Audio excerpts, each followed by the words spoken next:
music to the noise, yeah, the mess we make. Machine Pun Kelly, get caught in the fray. Facts and logic with a twist of jest. Strip it down to truth, yeah, forget the rest. Humor pulls the lies right out of the park. Look beyond the shadows that set the dark. Sparks of laughter fire up the night, bringing clarity when they blur the fight. Cut through the chaos, yeah, the tangled lies. Machine Pun Kelly with a set of clear eyes. Truths and jokes gonna rock this show.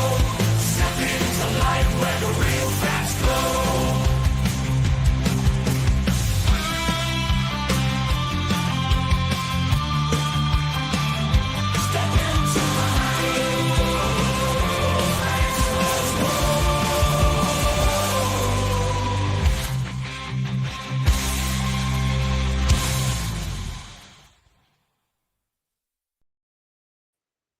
Well, welcome back to the Pun Show.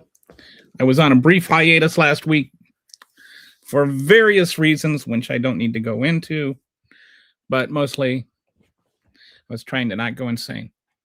It gets so crazy. Like, it's just every day is like a whole other level of insanity.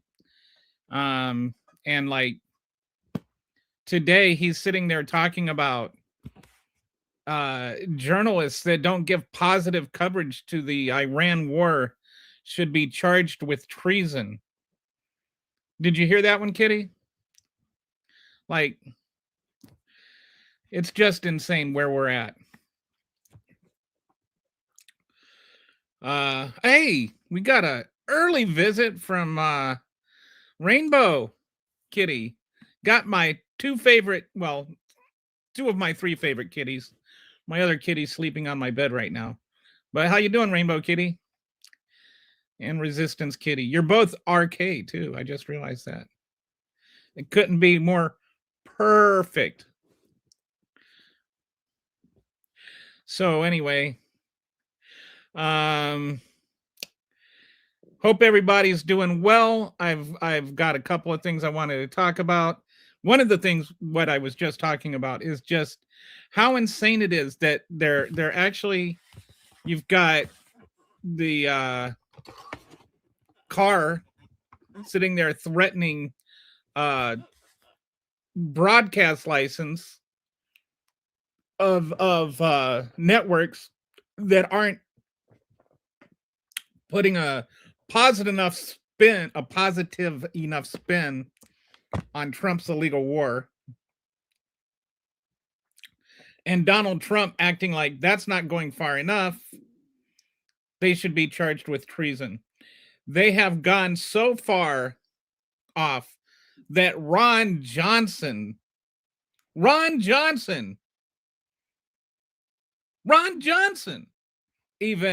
pushed back. By the way, Kitty, did you ever notice that if Ron Johnson and Daryl Issa got married and took a hyphenated name, their last name would be Issa Johnson? Daryl and Ron Issa Johnson. Your mind. I love it so much. My wife would probably be mad at me for that one. Anyway. I want to meet your wife one of these days. So one of these days when we have a meeting, we need to connect because I think I'll really like her.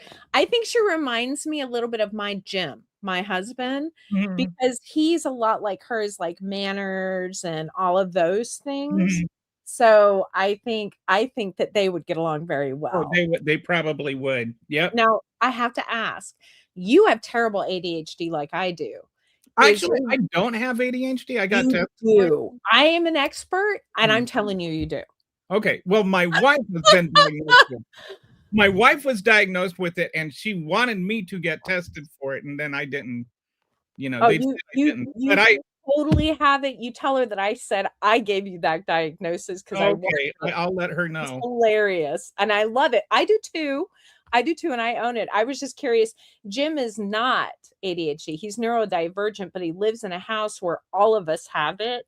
And I feel like there needs to be special support groups for those people. Now, I am slightly dyslexic, and that has its own case of like it causes people to create their like to have their own mental dynamic with the world. I don't think it's considered like neurodivergent or anything, but you tend to be more big picture if you're dyslexic.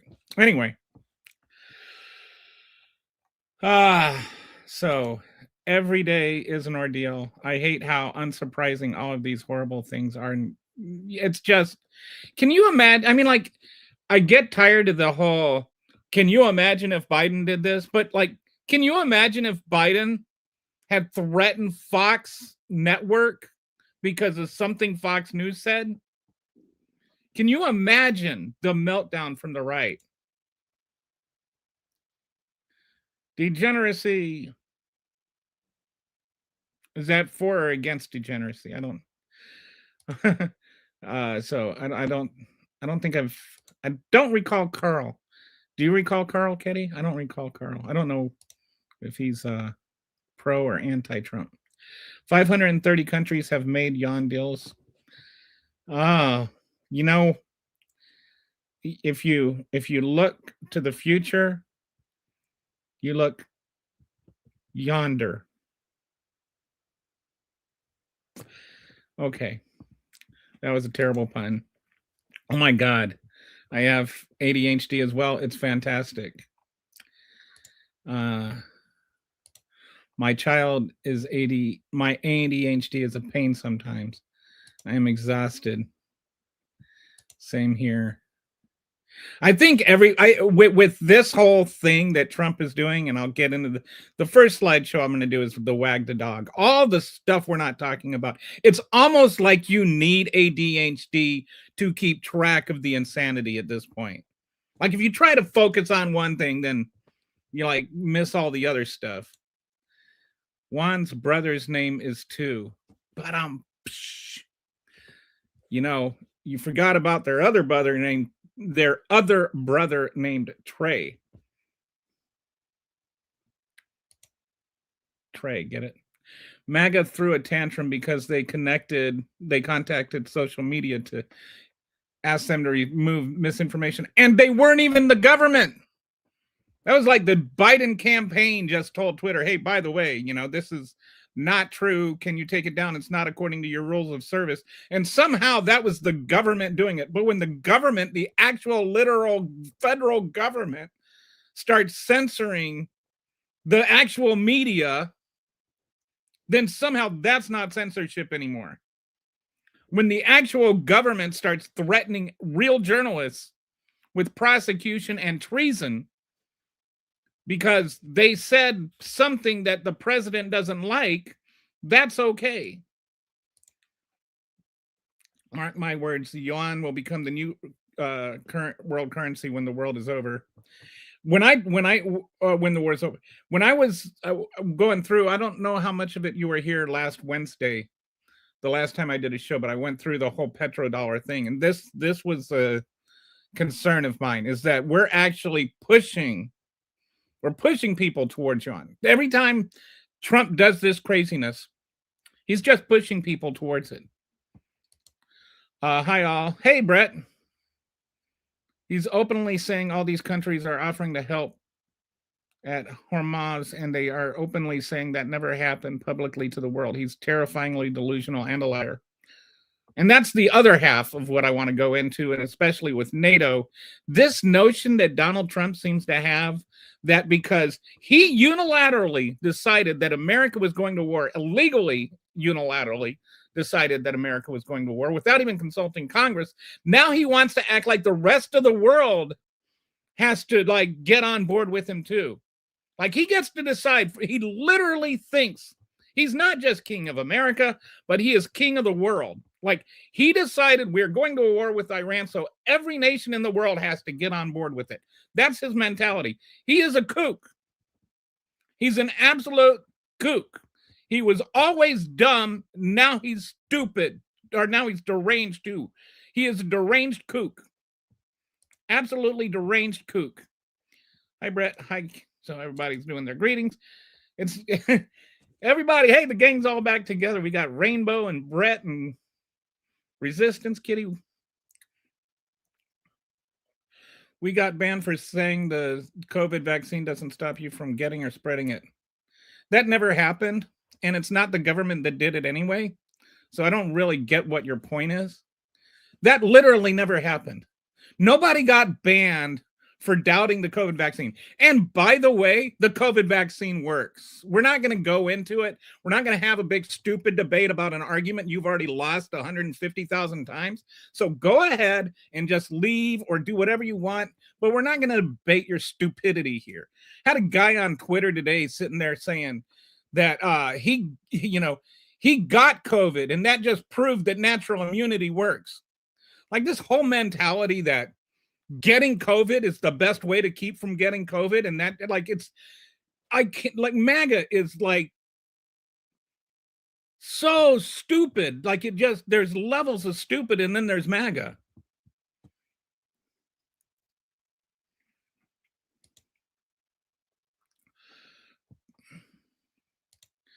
Oh yeah, 17 different trains of thought, all going full speed on an overlapping tracks, and somehow narrowly avoiding confusion is great when it keeps to oh look, an out of quote context. Out of context quote, I mean. What's that? And it's a shopping bag or something. Oh hey, it's a Twitch viewer. How you doing, Twitch? Peach Kim with a little basket. Cuba just announced their power grid is in total collapse. Oh, I didn't even think about Cuba. That one's another one. We're going to go to war with Cuba before long. 6 years ago, it's like it only happened 6 years ago, and it's like the 40 longest years of my life.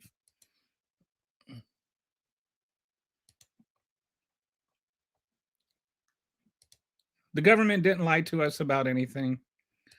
I've had COVID 4 times. I only had it once. My wife's never had it. We're not debating COVID right now, Logan.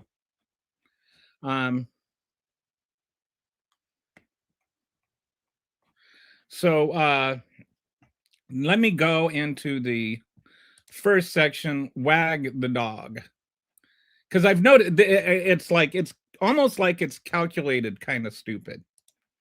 Like every time he starts losing on one front, he comes up with a whole new deranged thing to do. And that whole new deranged thing to do distracts us from the last deranged thing he did. All right. Now, for some reason, when I was generating the slides, I couldn't get the first slide to look pretty. So the number one thing,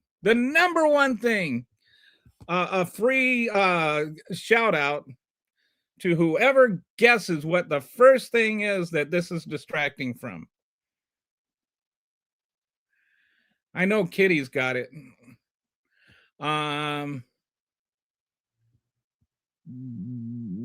want to know? There we go. The Epstein files. It's the Epstein files.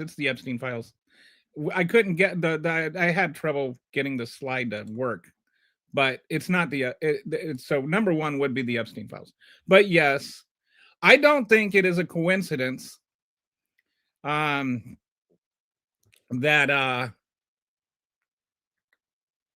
the whole Iran war started just days after this leak about him raping the 13-year-old girl came out. And I don't want to go into all of that, but it certainly looked credible. It certainly looks more credible now than it did then.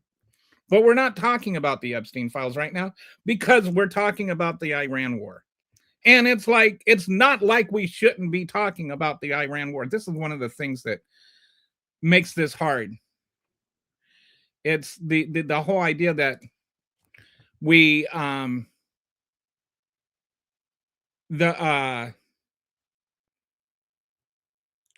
you're being distracted from this. Keep your eye on the ball. Or like there's only one thing we should be focused on. And there's just too many things that we should be focused on. We are at war with Iran. Gas prices are going through the roof because of it. We're destroying our international credibility because of it. All these things that are just true with Iran, all of these things are important, but so is the fact that the president of the United States was credibly accused of raping a 13-year-old girl, and it was followed up 4 times by the FBI, and we still don't really understand why they just decided to stop looking into it. Am I missing anything, Kitty, or is there? So, okay, she's shaking her head no. So, as far as I know, that's still like a mystery. What happened? And I think if there were only one thing that we're being focused on, we spent 4 months talking about the best job that Bill Clinton ever got, and I don't mean president. We spent 4 months talking about that, and without, like, every day, it was the only thing anybody talked about. Monica this, Monica this. The poor girl's name became a verb. I'm not trying to shame her or anything, but the media just focused on that. She was a consenting adult, at least.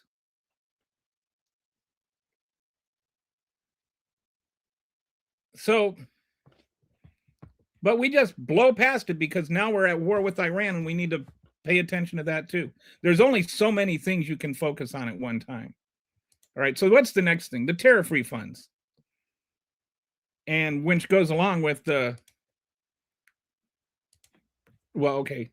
So the court ruled that Donald Trump, his tariffs were illegal. His tariffs, like that started all those trade wars, that jacked up prices, that amplified the affordability crisis.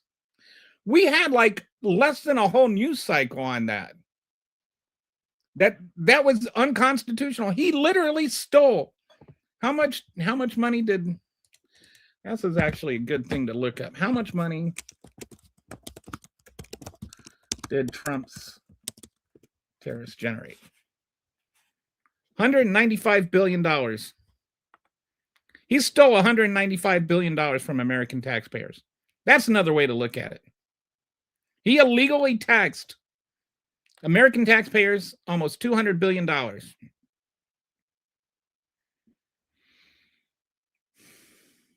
And we spent a couple of minutes on it.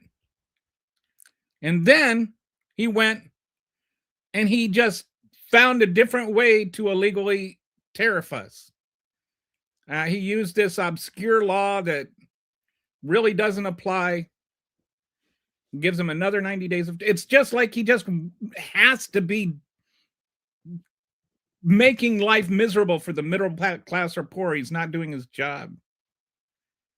That's another thing. We spent all this time. Joe Biden got his student loans knocked down, right? He had a much stronger case for his student loans than Donald Trump has for his tariffs. And then Joe Biden found a different way to approach that. And the entire right-wing media lost their crap over it. Started having a poop slinging contest on Fox and Friends over how he was just bypassing the Supreme Court. Where's their concern now? Where's their concern about Donald Trump just illegally stealing billions of dollars from American taxpayers? The other thing we're not talking about that much, a little bit, the DHS shutdown fight. It says here funding briefly threatened to shut down. It didn't briefly threaten it. It's actually shutting it down. So, but I had to jam through this one. So this is more or less created by ChatGPT with some help. But anyway, DHS is shut down. And TSA is like basically working for free right now. And I think it's important that we keep in mind what this is over. It is not over some sort of funding issue. This is what it's over. It is over the constitutional right to actually, not have unreasonable search and seizure. It is about the literal Fourth Amendment of the Constitution of the United States. It's nothing less. Like the Democrats said no more administrative warrants. And the Republicans are acting like that's some sort of unreasonable demand. An administrative warrant, it just is like you can just administer your own warrant. It's not a warrant. It's not a warrant. It's not what the founding fathers, when they put the Fourth Amendment in the Constitution, meant when they said warrant. They didn't mean that, like, the whole reason we have it was because the British weren't getting them. Right? So do you think if like the British military had gone and just scribbled out a little note saying, "Oh, I've got a warrant now," that we wouldn't have a Fourth Amendment? That's all that's going on. ICE is administering their own warrants. That's unconstitutional. Not a single Republican will stand up for the Constitution and our actual rights.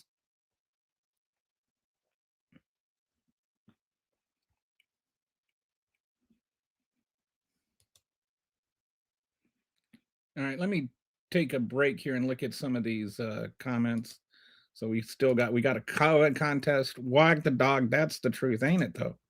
Epstein files. I kept thinking, it's like Gish Gallop of Wag the dog. That's all I could think of. It's like, it's not just wag the dog one thing. It's wag the dog with everything. That poor little dog is getting wagged all over the place.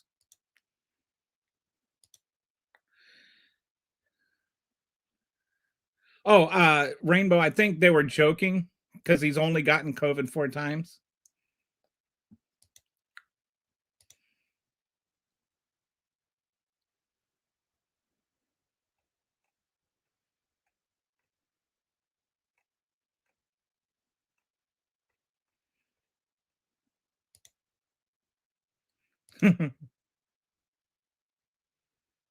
I hate the TSA, all the money and touchy feeling. They still haven't stopped.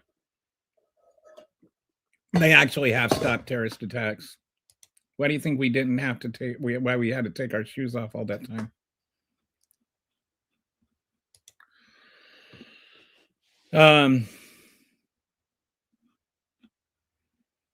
I don't have any strong feelings on TSA, but they did stop a terrorist. They have stopped terrorist attacks.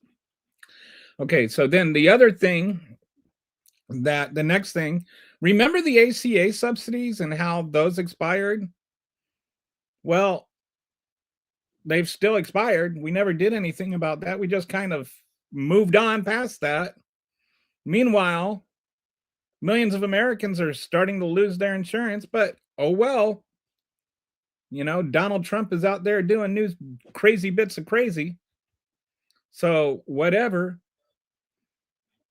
Anybody lose their health insurance yet over the ACA subsidies?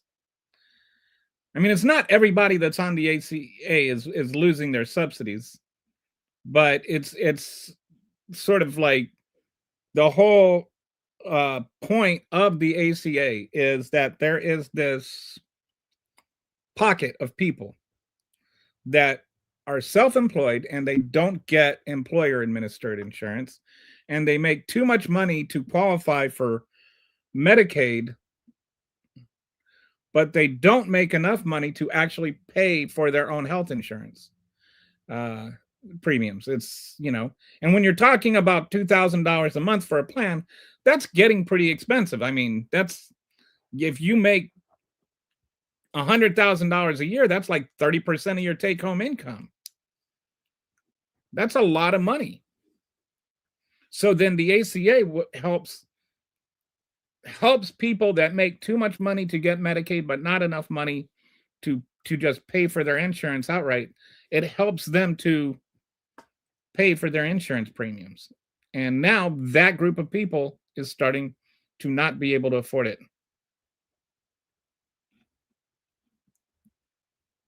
ACA handouts? No, there's no such thing as an ACA handout.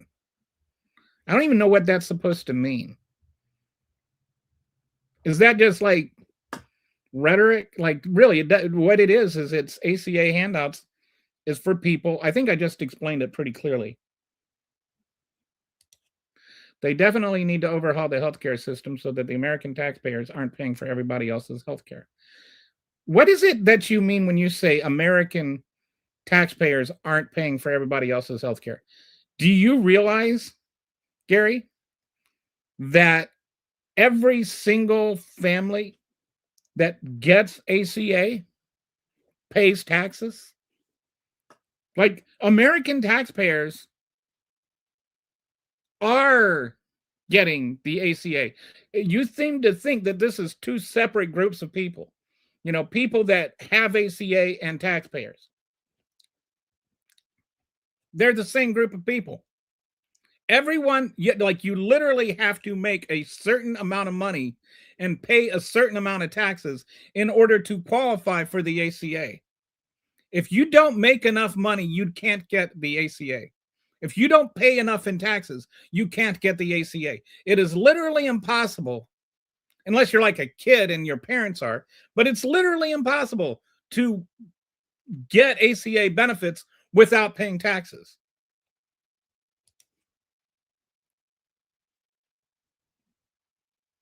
I don't understand what suffering from success is here. All I'm saying is we are paying for that.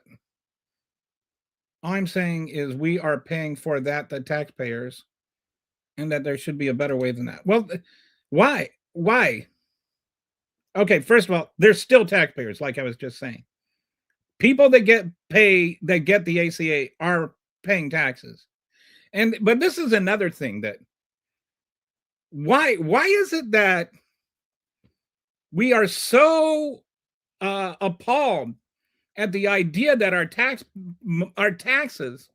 could go to help poor people or help people that don't have as much money, or in a lot of cases just simply don't have a job that provides healthcare insurance. Like, why is that an issue? Why is it that, if my taxes go towards helping children get healthcare, why should I be bothered by that? I would much rather have it healing children than killing children in Iran.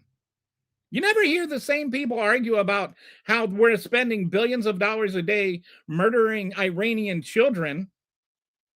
They're not worried about those tax dollars. It's only the ones that are saving American children that they get upset and fret over.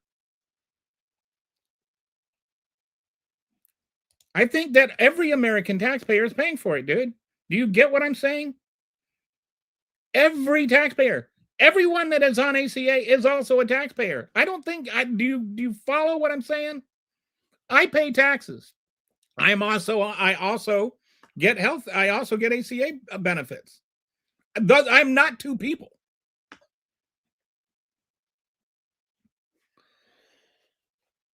The government generates no income.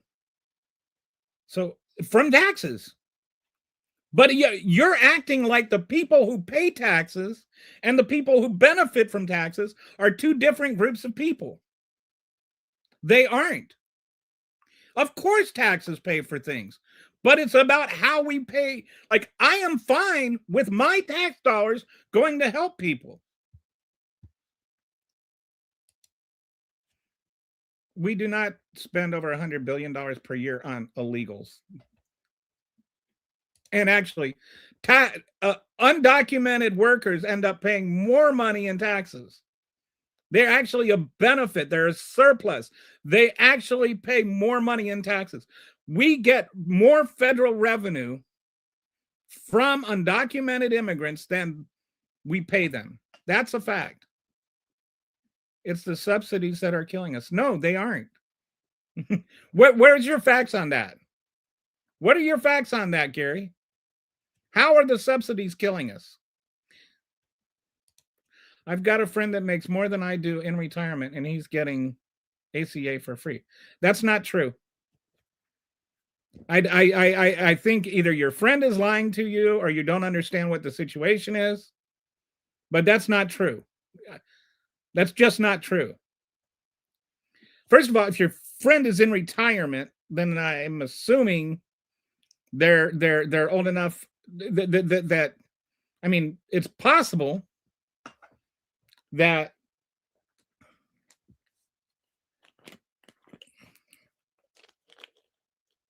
okay, there's so many ways to go with this.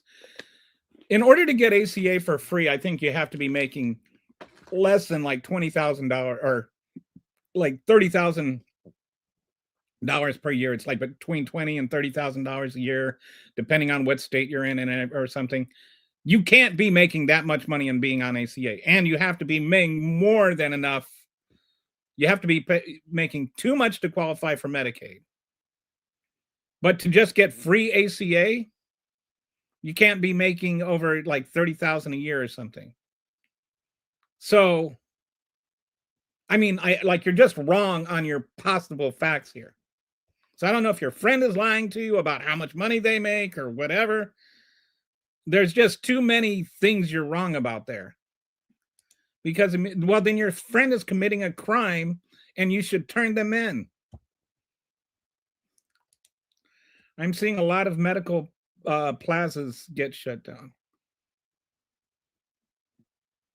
No human is illegal. I agree. I hate that. I think that we are all in agreement that we have a lot that we can fix with our healthcare system. But take money from other people. Why is it you're worried about taking money from other people to provide healthcare, but not to murder children in Iran? Nice friends you have, Gary. Hey, I think I'm getting a headache or something. I might head out early. Good luck, Kelly. I'll check in later. Bye. Have a good one, Rainbow. Thanks for dropping in. Well, yeah, I'm talking about the ACA too. I'm just curious as to why you're very selective in how you get all offended about how our tax dollars are spent. I'm telling you straight up, I don't care that my tax dollars get spent on ACA. I'm fine with that. I don't understand why you're not. I honestly do not understand why you would be so offended that somebody's children might benefit from your tax dollars. I don't understand why some people think that healthcare should be rationed based on how much money you make or how much money your parents make. I don't think I've ever heard anyone advocating that's existing as a human. No, but I've heard, I don't think that anybody's making that argument, but I think somebody just referred to someone as illegals, as an entire class of people as illegals.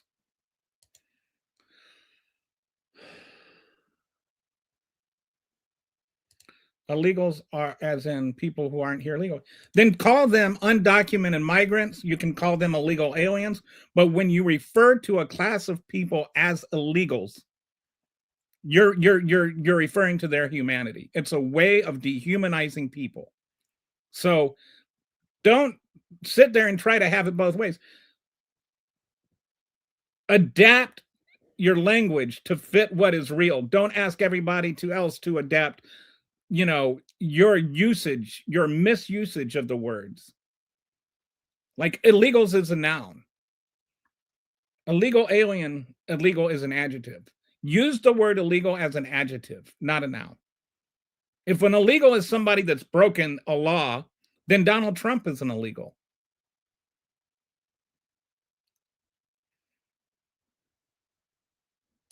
There should be a better way than taking money from others to pay somebody else's way. Why?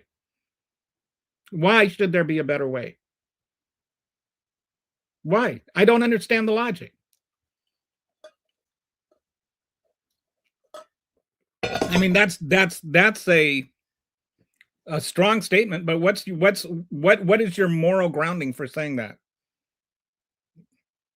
Are you saying that every single person should be entirely self-sufficient, even if they're an infant? And if they are not entirely self-sufficient, whose responsibility are they? And beyond that, I would also like to point out that what you don't seem to understand is that when we help the poor people, when we help the less privileged, it actually benefits everyone. There's something called a multiplier when we spend our tax dollars, okay? A multiplier means that when you spend $1, it's not just $1 that is being spent. It's $1. So, like, let's use food stamps or SNAP benefits as an example. When you spend $1 in SNAP benefits, you give this family $1 in SNAP benefits. Then they go and they spend that dollar at the grocery store. And if you have 5,000 people in this community that all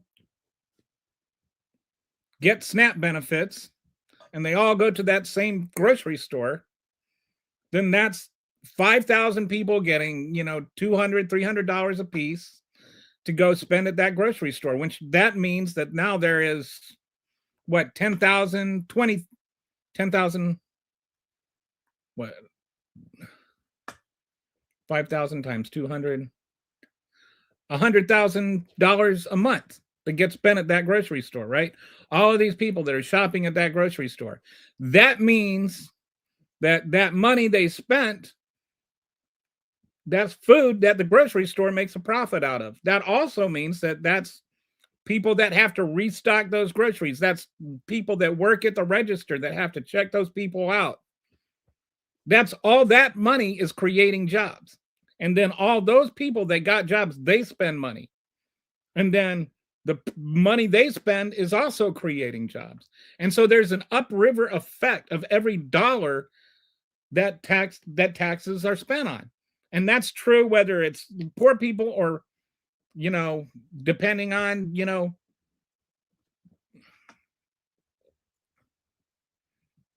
like Elon Musk or whatever. Every dollar that's spent, there's something called a multiplier effect. But the poorer you are, the poorer the recipients of those tax dollars are, the greater the multiplier effect. So I think it's about $1.50, $1.70, something like that. For every dollar we invest, we actually get $1.40, or I think it's $1.40 maybe in return. So it's not just the dollar itself. We're actually making money off of those tax dollars. You said that the government doesn't, have an income, but they do in the sense that we have federal revenue derived from taxes.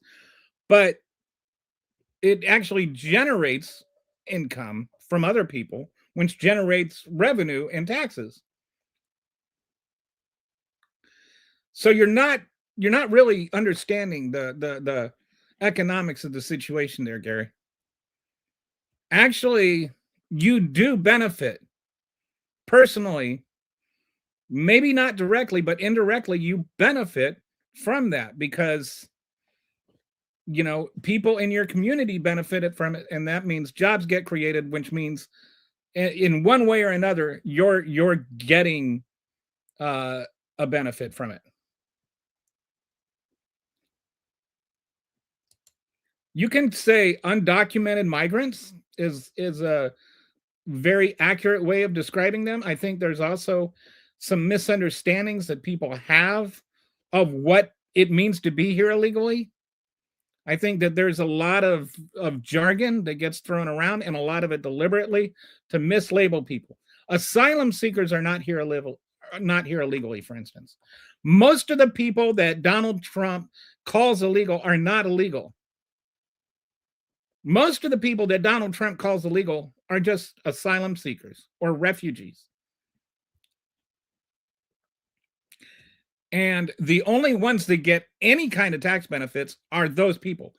No illegal alien, no undocumented migrant gets any assistance from the federal government. I think there are a lot of better ways than what we're doing right now. I think all of them, one, this is another aspect, Gary, that you need to consider. Sometimes the government does things better than private industry does. Because private industry, their goal is to make money. So what if we had a healthcare system? Just stop and think for a second. What if we had a healthcare system where the only goals were to A, provide healthcare, and B, provide that as efficiently as possible. Not so that they could make money on top of it, but so that they could provide the best healthcare to the most number of people at the cheapest price. Wouldn't that be great? And the current system we have is not doing that. It's not even close. And it has nothing to do with the ACA. Actually, a lot of the problems people complain about with the ACA, such as premium increases, were much worse. The inflation rate for healthcare premiums was 3 times what it is now before the ACA passed. It was going up through the roof. But people don't understand their history, or they don't want to know. We have the least efficient medical system in the world, at least among all the major industrialized countries. We are the worst when it comes to providing efficient, effective healthcare to the most number of people. So yeah, there's a lot better ways to do that. My brother is he used to be the director of BAMC, the CEO of BAMC. He's actually got a PhD from Wharton. He specializes in healthcare economics, and he's got some ideas that I think are good. I think that we need to look at doing things in a way, like, I'm not quite on board with Medicare for all, because we just do not have the infrastructure in place to switch to that overnight.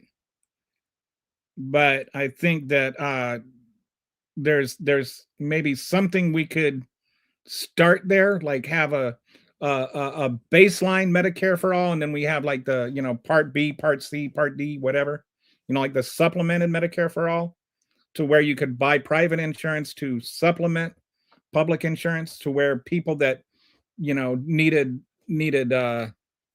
basic care could get it. But then if you had more money and you wanted to buy premium insurance, you could do something like that. I think I'm kind of like that's where I'm sitting right now. And then as we develop that system, develop that infrastructure, we could work more and more towards a single payer system. But yeah, I definitely think there's a better way.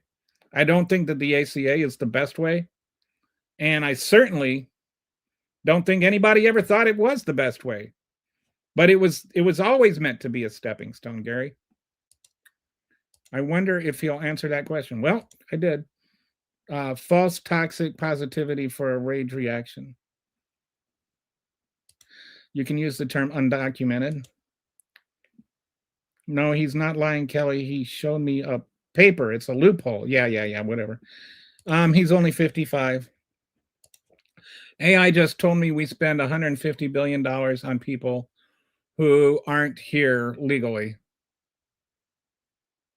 I don't know what AI told you. I ask AI how much money undocumented migrants pay. I don't know what here. I'll do it for you.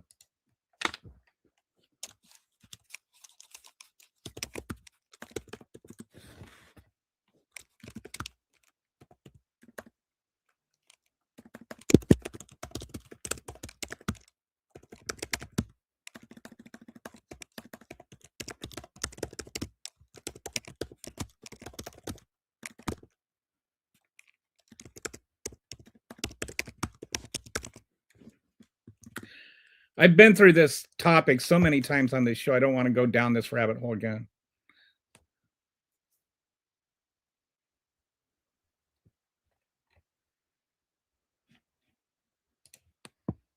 Okay, are they?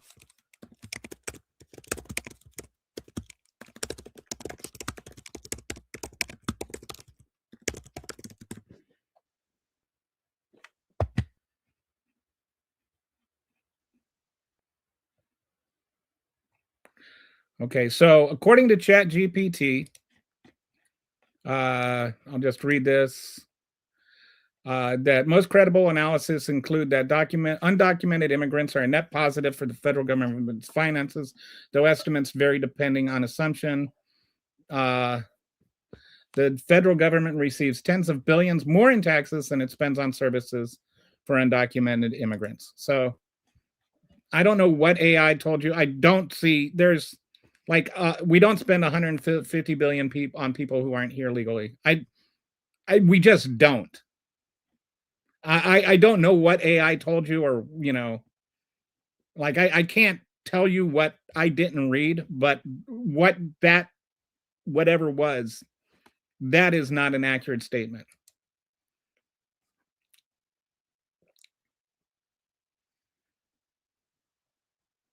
Yes, you make income, but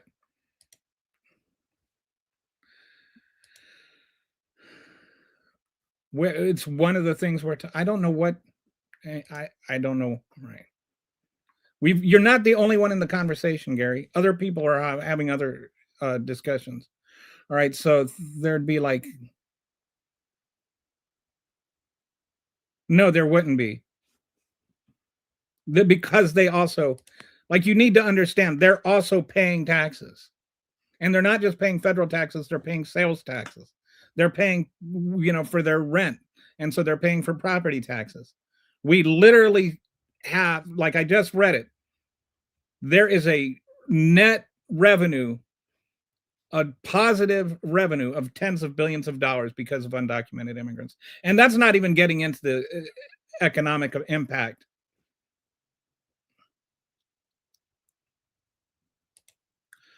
Gary confuses the First Amendment with rebuking of his bad opinions. I can say what I want. I haven't said you can't say anything. If that makes you feel better, put me down and go ahead. My name isn't Champ. Okay, Bucko.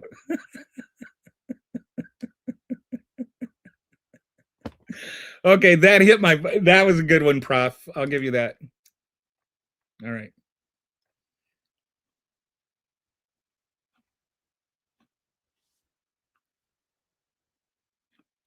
All right, so now let's move on to the next thing. This is the next thing we're not talking about.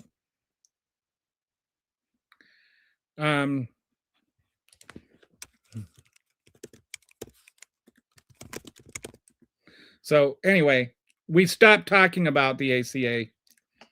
That was the point of that. Not that we spend the entire show talking about the ACA. It's one of those things that stopped getting talked about. Whether you agree with it or not, Gary, it's still a thing. And millions of people are still losing their health insurance. Then remember how we invaded Venezuela and kidnapped their president? Like, somehow and now we run their oil.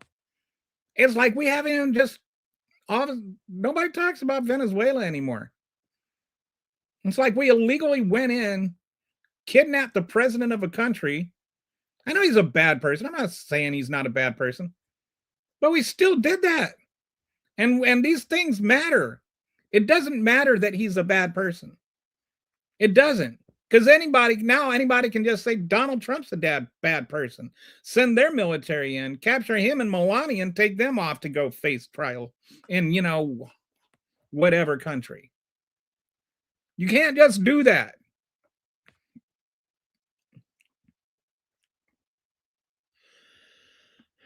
We stopped talking about that.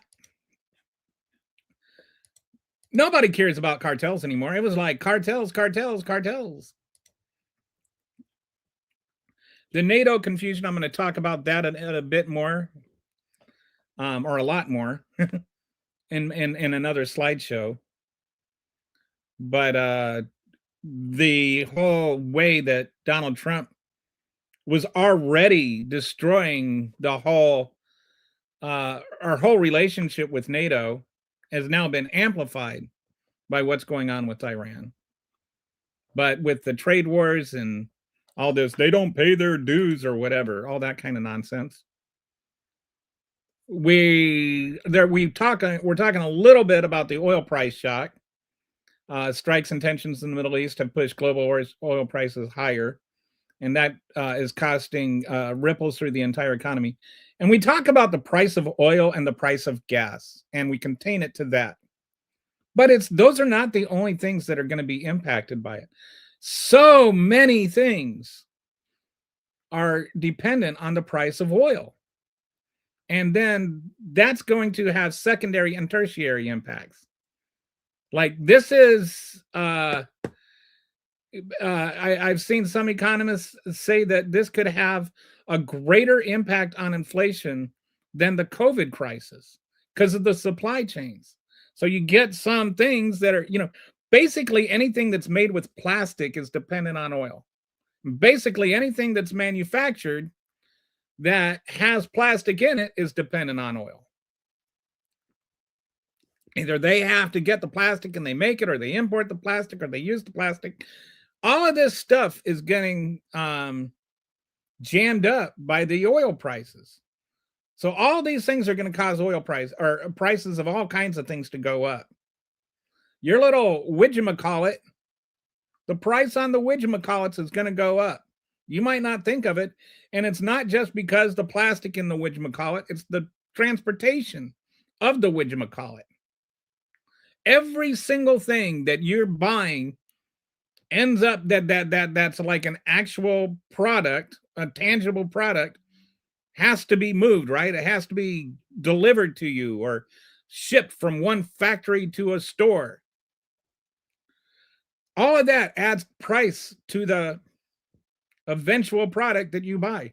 Inflation is going to go through the roof. Inflation is going to be huge because of this.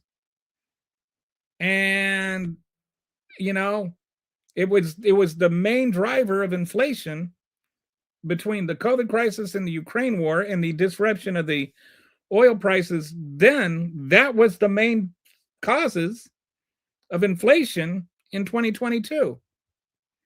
You don't think that's going to happen again? And so then this one is something we are talking about, but a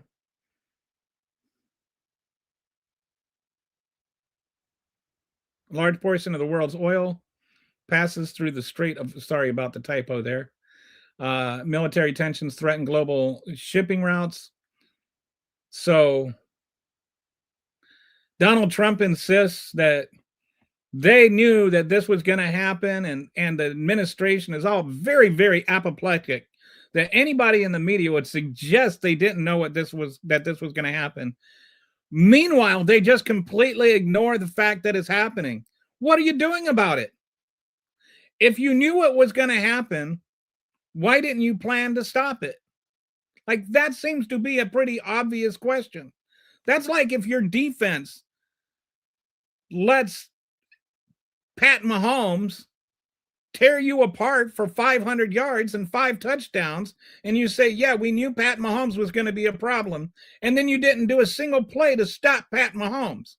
Like, I don't care if you knew that it was going to be a problem. If it's not in your game plan to defend it, then you might as well not know that it was going to happen. So this is just talking. That's all they do is talk. Everything that the Trump administration does is talk. And they talk about action. The only actions they have are illegal. What are you doing about the Straits of Hormuz? Donald Trump doesn't even call it the right thing. He calls it the Hormuz Straits. He's such a stupid person. A legitimately stupid person. Oh, but he's a millionaire. He's rich. Yeah, well, not because he's good at business.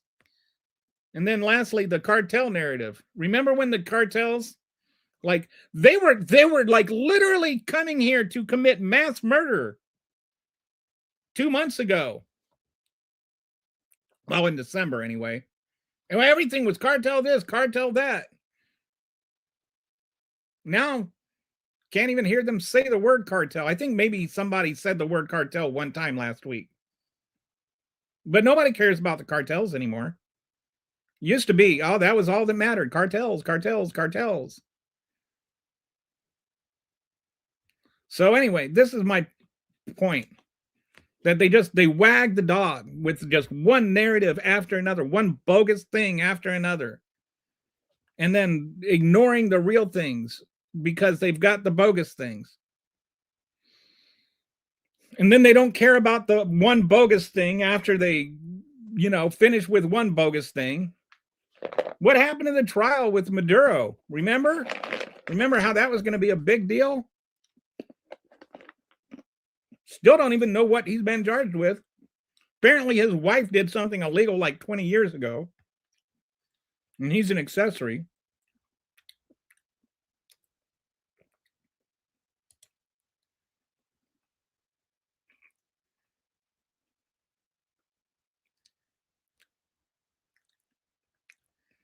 Okay.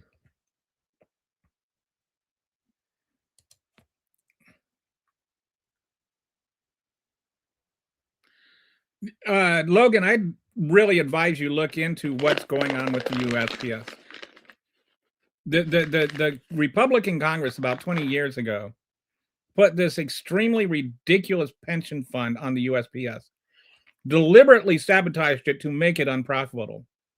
Before that, it was profitable, and it was the bane of the Republican existence. No, and also there's some other things that have come up since then, such as like this little thing. I don't know if you're aware of it. There's this thing called emails, which really affects not sending as much stuff through the mail. But not everybody, like lives on FedEx Central Station or something. Like the USPS has a function. Did you know that the USPS is in the Constitution, Logan? If you want to get rid of the USPS, you have to write a constitutional amendment.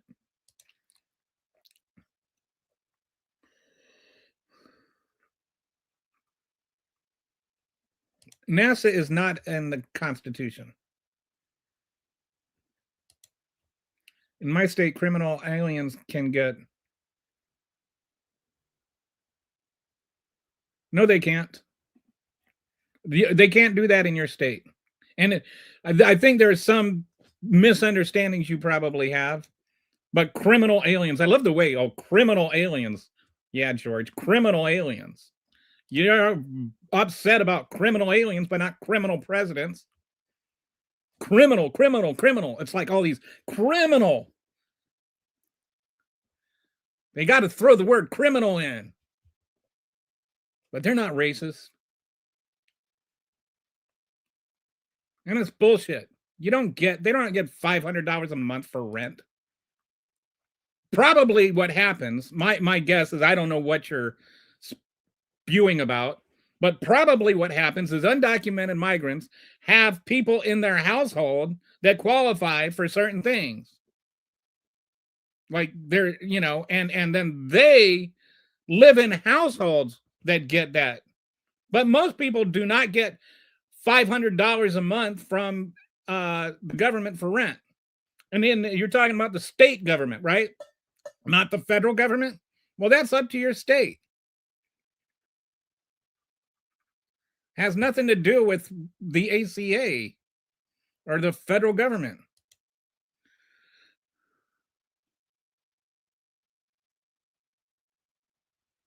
I don't even know what you're talking about, Gary. It's a public service that is supposed to be self-funded. Yeah, well, it's also still in the Constitution, and there's still reasons why. And Betty hates it if some brown-skinned person does the same thing Friend did, especially if it was in Minnesota, right? Why is it that they never complain about the $14 billion of fraud in Texas?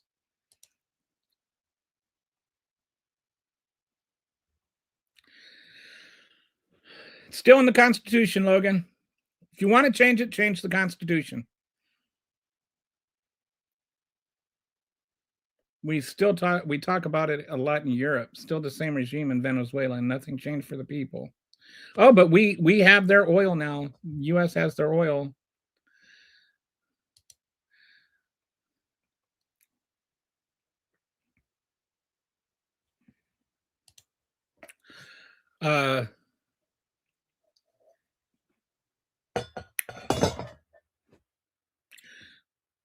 Private industry doesn't deliver up to all addresses charged for rural areas. This is the point, Logan, that you're missing. Is you can talk about, private businesses doing certain things, but private businesses will only do things that are profitable for the private business. Some things are not profitable. You know what's not profitable? Highways. Nobody's going to make money off of highways. Imagine if you had to pay a toll, not just for highways, but city streets.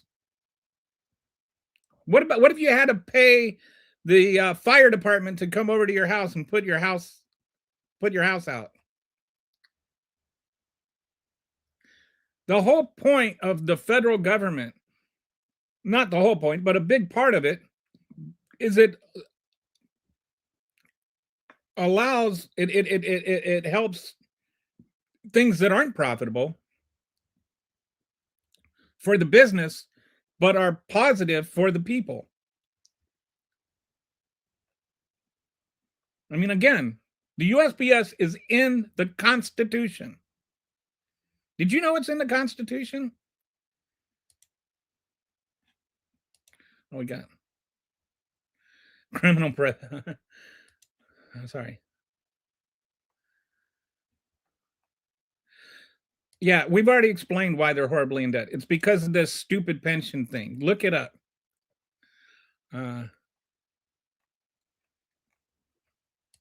The Republicans in Congress decades ago made them overpay for just look it up, USPS pension. Sometimes it feels like Trump is trying to destroy our economy on purpose. It's there is so many things, like you put together the mass deportations, terrible for the economy. His austerity cuts, terrible for the economy. The tariffs, terrible for the economy. This war with Iran, terrible for the economy. If you wanted to destroy the economy, you would do exactly what Donald Trump is doing. He doesn't know the difference between excursion and incursion. Yes. What's worse is his stupid minions actually quoted the word excursion as well. Oh, now that reminds me, do you know, like Dinesh D'Souza? There was one time where Dinesh D'Souza, where Donald Trump pronounced Thailand, Thailand. Do you remember that, Kitty? He pronounced the word Thailand, Thailand, like chicken thighs. And then Dinesh D'Souza went like on a 4-day defense, saying everybody else in the world pronounced it Thailand. Like they will just defend anything he says, no matter how stupid it is. They will just like run and he meant excursion. This is just an excursion. Like the 7 or 13 American soldiers have died in an excursion.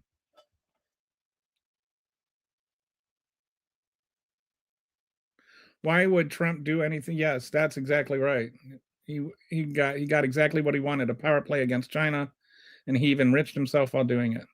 Although I think that China's going to end up being the one that benefits.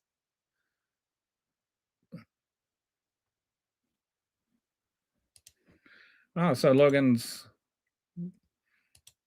having some thoughts. That's good. Logan, USPS has been sabotaged for political voting advantage. Like look up the whole right, that and that was deliberate. Like if the amount of money they're being told they have to pay in pensions is way beyond what any private business would be. Like it's insane. And that was deliberately to sabotage USPS. so that they couldn't do it, so that then the Republicans could see it's a failure, it's a failure. And then they could see socialism doesn't work.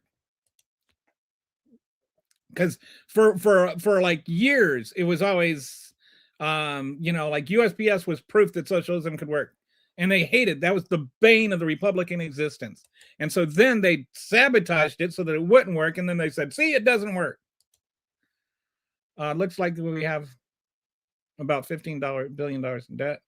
I also think the postmaster has been sabotaging the USPS for political reasons, like Jason was saying. And then this is also, there is another aspect of that, which is how much the internet has changed things in the last 25 years.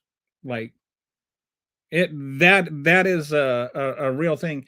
And while some people, like, with UPS or whatever, can work around, and like most people aren't dependent on mail for their correspondence anymore. They're not getting letters in envelopes in the mail. They're getting their letters through email. So mostly what people are using USPS for now is like junk mail and packages. And if if you live in a place that's rural or an urban, then it's no problem. It's no FedEx or UPS. There's all kinds of alternatives, right? But if you live in a rural area, you may not have UPS deliver there. And so then you have people that like need medication. They have to have their medication delivered. And so that's one of the real things about it.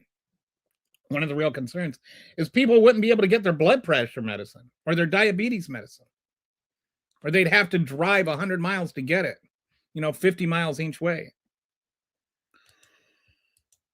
We have a cartel in the White House, one of the evilest you'll ever see. And just like they're literally selling pardons to cartel leaders.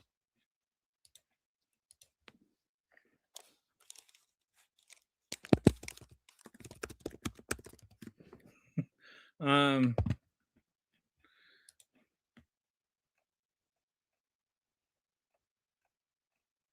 right, so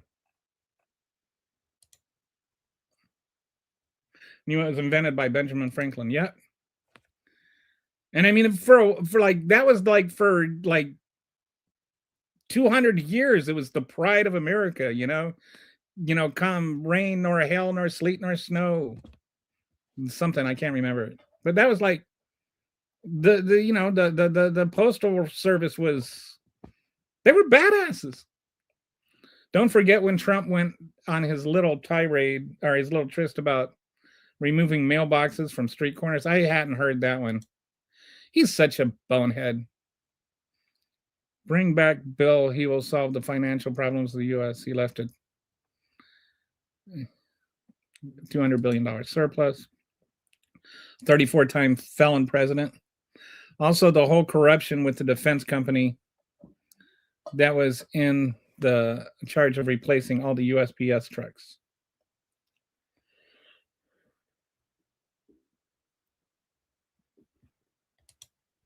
They have programs on YouTube that shows you literally nothing. It's called the Poor on Paper Loopholes. I mean, you can see a lot of things on YouTube. I would love to be proud of the Postal Service again. I file several claims a year on lost items, and it never covers the full amount. That is one. They are called. Yes, illegal aliens is a term used for certain people. But I think you also need to understand a lot of the people that Republicans refer to as illegal aliens are not illegal aliens. Asylum seekers are not illegal aliens. Refugees are not illegal aliens. People that came over here on TPS are not illegal aliens. Most of the people that Trump refers to as illegal aliens or illegals or invaders, they're none of those things. They're just people trying to not die. The only time I ever lost a package was UPS, not USPS.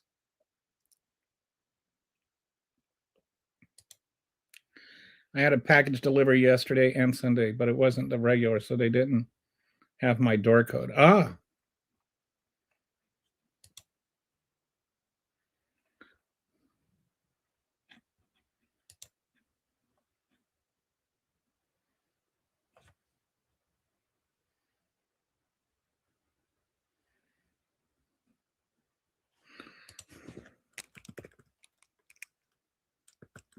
So, all right, I need to get an intermission card. So, but I need to take an intermission right now. So just imagine the pretty card. If Kitty wants to take the stage, she can, but I don't know if she wants to or not. But I definitely need an intermission.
All right, I'm back.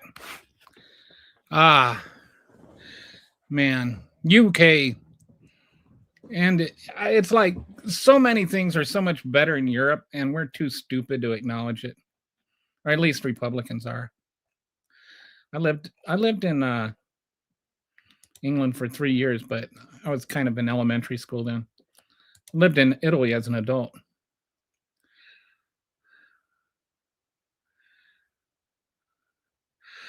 Dude, I'm not gonna play your little. I'm like we're not talking about the ACA. We're talking about distractions.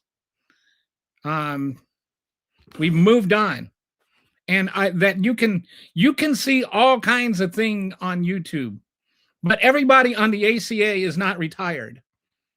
If there are people that are taking advantage of the system, that doesn't mean the system is broken. That doesn't mean that we shouldn't have it. Elon Musk is scamming the government for a lot more money than all the people on ACA combined. So anyway, we're done talking about the ACA, Gary.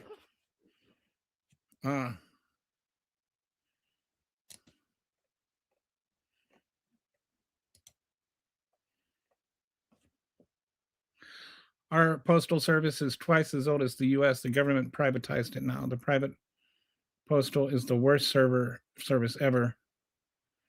They are cheaper because they do a bad job. That's the thing. Every that's the problem with private enterprise. Like everybody, like Republicans always want to make it sound like public funding, anything the government does. What is it? Reagan's famous quote: "If you need help, call the government, and it won't work," or something like that. Scariest thing anybody I ever heard is, "I'm the government and I'm here to help." You know what? The government does helps a lot. Tell you a little story. I was in the military, and right after I got out, they started outsourcing food services in the military. Like it used to be, you had like a whole field of people in the military that their job was food services. You had people that like did the cooking and planning and buying the foods and all of that. And I was friends with one of the guys that ran the kitchen in Italy. Well, he ran the dining facility, they called it. And he would manage money and stuff. And so he would every 4th of July, he'd make it so that the day before, I think it was like the day before on the 3rd of July, he'd make it so that everybody got like steaks, like really good prime steaks. And he would plan the whole year around how to pinch money here, pinch money there. And the food was good. The food was always good. But he'd still always find a way to make enough money that everybody could have steaks for like a 4th of July celebration meal. And the food was good. I mean, like it was legitimately good. And because what the amount of money that they made or that they were given is how much money they had to spend on food. And that's what they would spend it on food. They didn't have to spend it on anything else. Now it's all outsourced. And so they're trying to skimp as much money on food as they can, because whatever money they don't spend on food, they get to keep. So you get to give them, like for every $1,000 of money that was given to the dining facility before, they spent $1,000 on food. Now they spend, if they can get away with spending $200 on food, they do that. So I left right before this happened, and I had so many friends that were like telling me after I got out how fast the dining facility went down, like the quality of food. It was like high school cafeteria quality food from like legitimate diner facility, like diner food, like actual good food that you wouldn't complain if you paid for, to like high school cafeteria food and like public high school cafeteria food, like the roadkill on cardboard pizza and stuff like that. So just because things are private doesn't mean they're better. That's kind of like one of those misconceptions they like to throw about.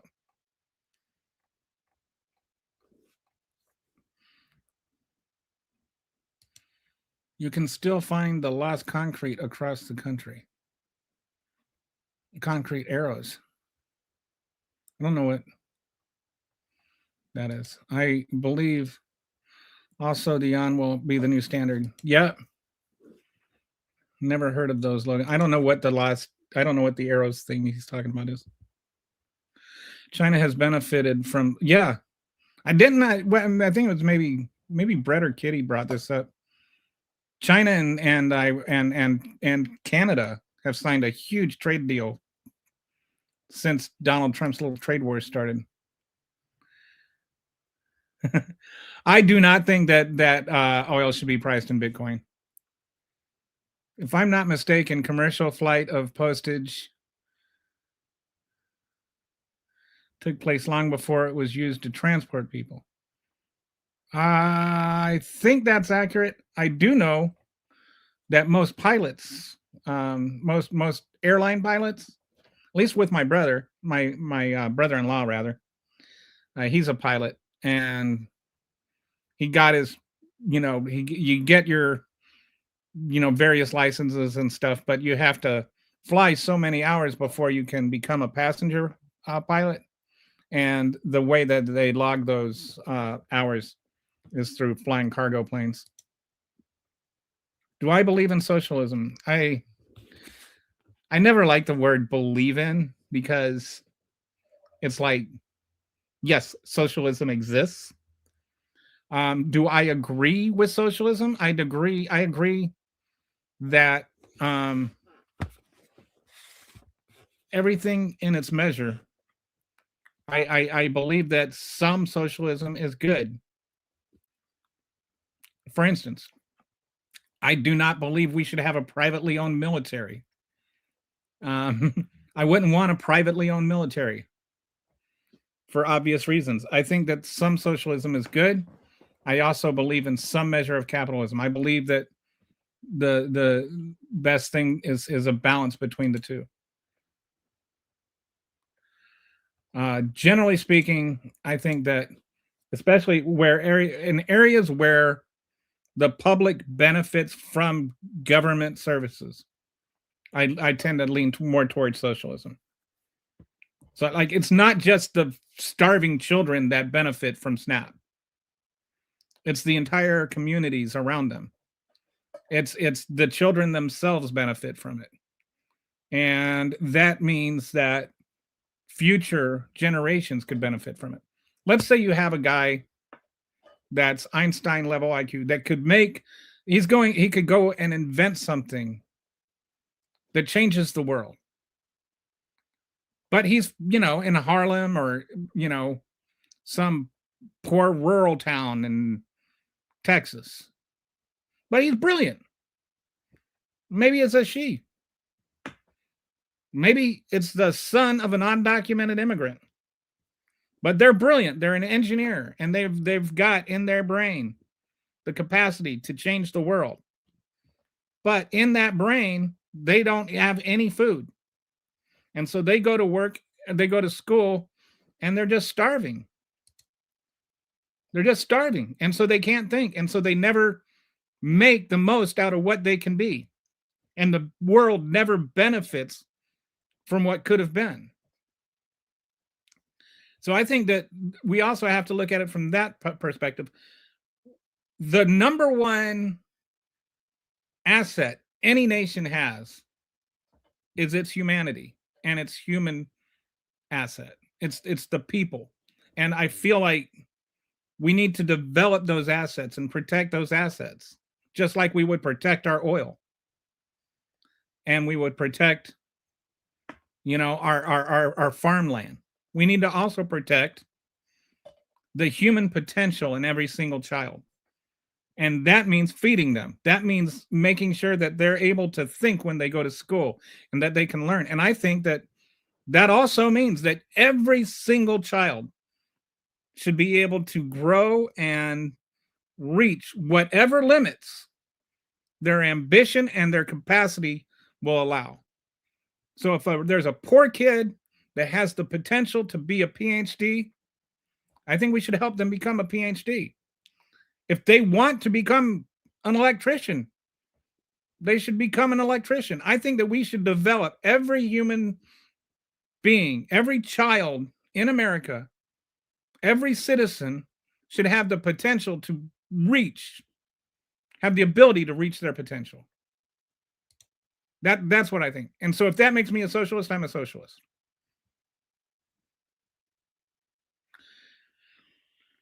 Yes, that's why we need a national company. You need national companies, but U.S. culture is socialism is evil.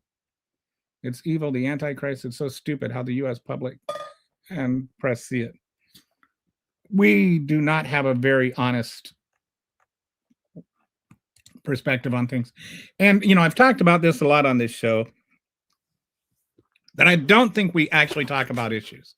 We talk about pigeonholing and classifying and, this is what the Republicans say and this is what the Democrats say and, socialists or whatever, communists and blah, blah, blah, and blah, blah, blah, rather than just issues. Like, I look at things like education and I want to talk about education. I don't care about the liberal side or the Republican side, but I do think that we should help children evolve to their best potential. And I think that includes things like being able to have textbooks and being able to eat.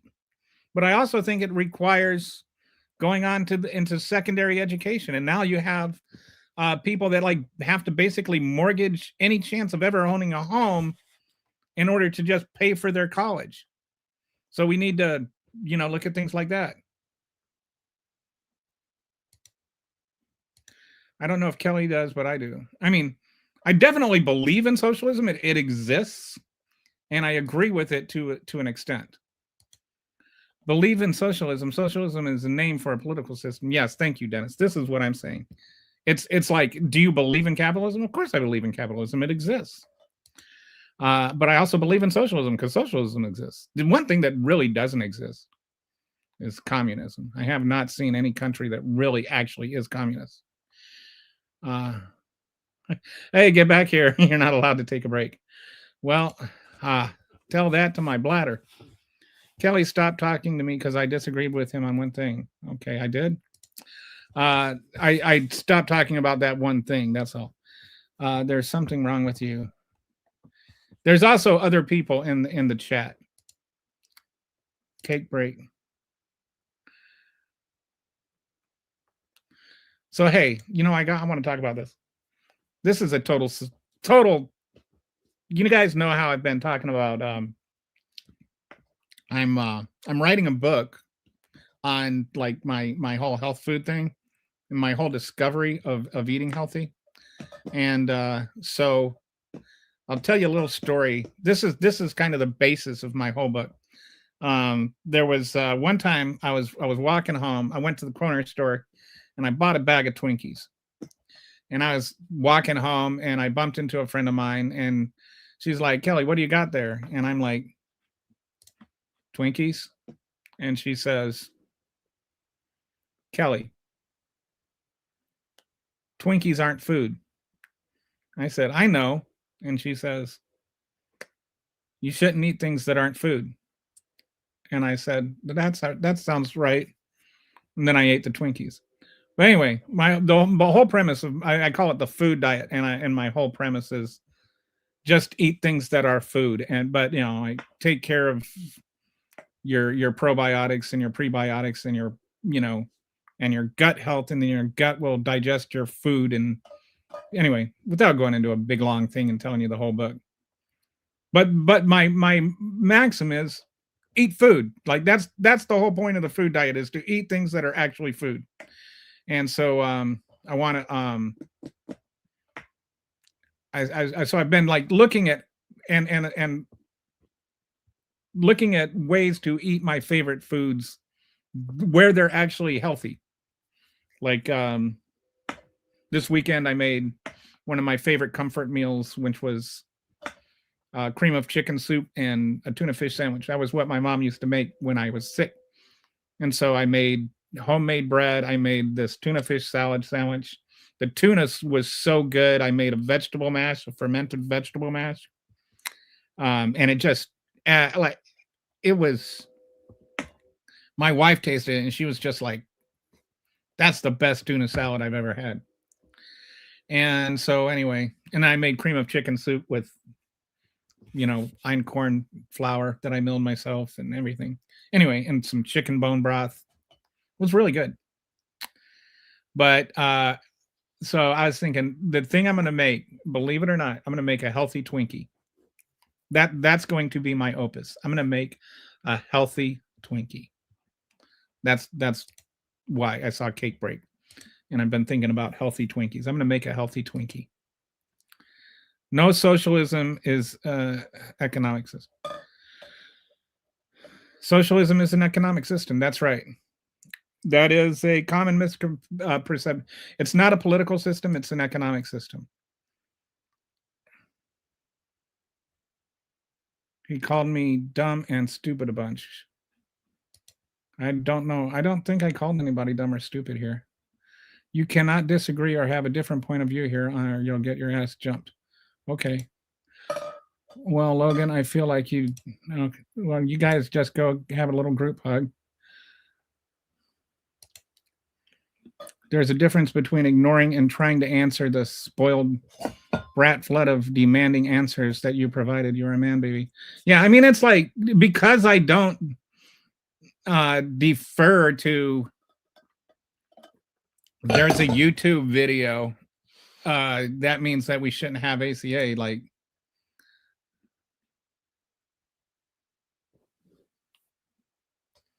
I'm practicing not ruining Thanksgiving with my politics in here.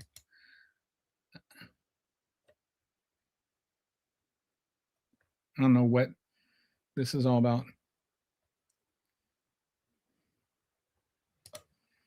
I think Gary blocked me. I can't see his comments. Okay. Elon scamming is different. I like rockets. So does, anyway. Stephen Miller's wife likes Elon's rocket too, if you know what I mean. Oh, am I way behind on the comments again? Yeah, I'm about 50. Sorry, dude. See, so I'm not ignoring you. I'm just 15 minutes behind. There needs to be term limits in all government positions. I'm actually conflicted on this. Here's my problem with term limits. So hear me out.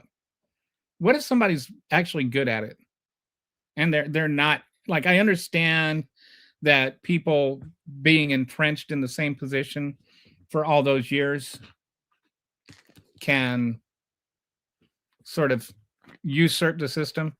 But here there's a couple of things about this. Okay, first of all, what if somebody's actually just good at it and decent and they're not in it to make millions of dollars? You're actually punishing the people that you want to reward. And not only that, you're making sure you're putting a ceiling on experience. And some things are not that simple.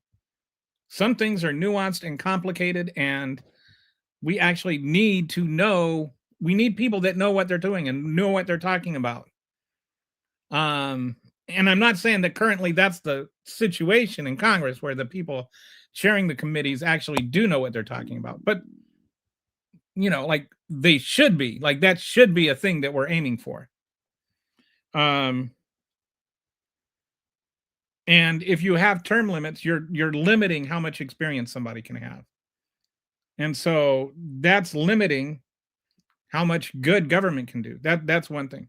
The other thing is, you know, the whole, like, I do get that power corrupts, but it's not like, not now that you're not in office anymore, you're not in power anymore. That, you know, you can just move to a lobbying firm, or you can move into the executive branch in an administrative role, and you can just cycle through these things. So I think that term limits can actually accentuate that. It's like, if you're corrupt, you just get into the system. So I think that I don't think we need term limits. I think we need to limit terms. And by that, I mean, when we see people that are no long, like when it comes to our congressmen, we need to, like, recognize and vote them out. And I don't just mean the other parties. I mean, in our own primaries and stuff like that. If your guy is corrupt, vote him out instead of rewarding him. But what we do is, what do they call that? No. What's the word? Anyway, there's a word for people that bring home the bacon, so to speak. They you know, like, they bring home the federal spending to their districts. And we reward them, even though that's the corruption that we're talking about. It's everybody else's congressman that's the problem. It's not ours. The 9 most dangerous words in the English language are I'm from the government and I'm here to help. Yeah, that's a famous Reagan quote. You're welcome. Thank you, Logan. The people that need term limits are the ones that have to approve it. This is also true. AI is a serious threat. Yeah, we've talked about that. AI is interesting because it's both a serious threat and, in many ways, a serious solution. So I'm not like I look at AI like fire. It's a tool, but it's a tool that can be used for destructive purposes or for productive purposes.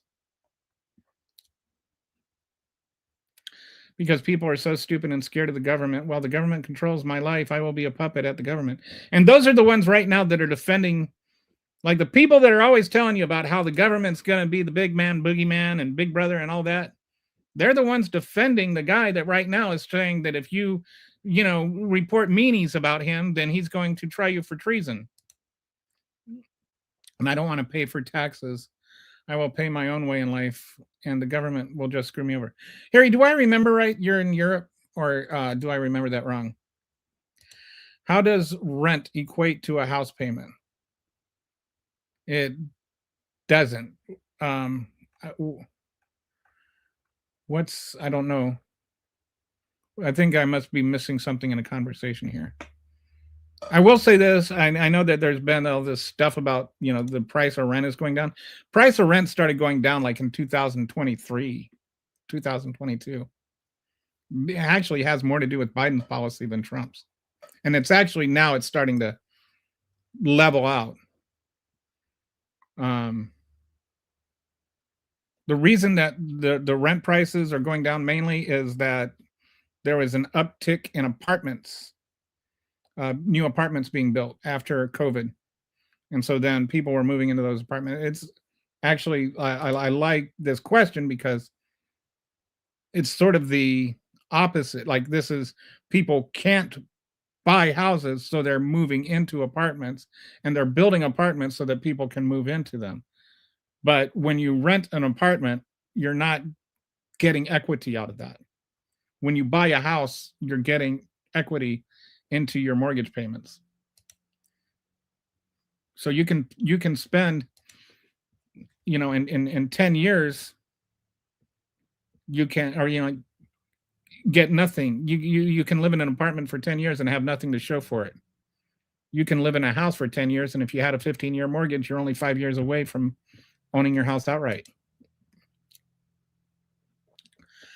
Gary needs to sit in the corner he needs to go to the back of the bus.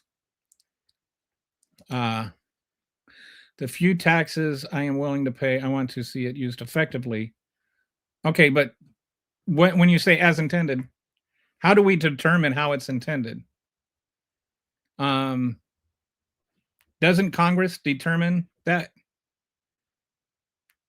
So if Congress says this is how to spend it, then that's how to spend it. That is literally the intended. That's the whole point. Well, not the whole point of the entire first article, but that's one of Congress's primary functions, is to determine how it's intended to buy. So when the ACA passed, for instance, that's how your taxes were intended to be spent.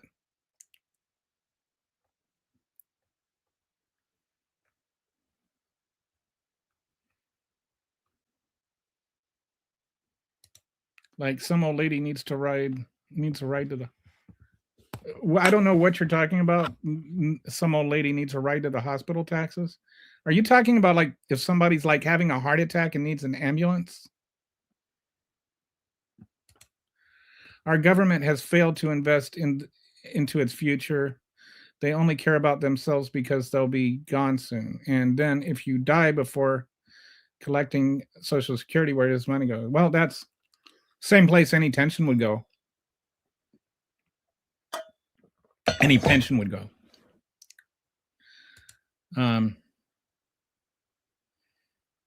No, you shouldn't. That's not how it works. And I mean, it's not. I mean, if it were how it worked, then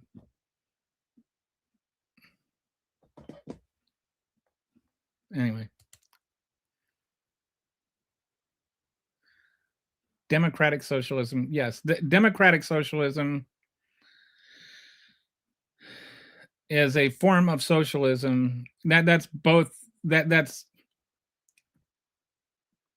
socialism is the economic system, democratic is the political system. It's the means by which you arrive at a socialist economy.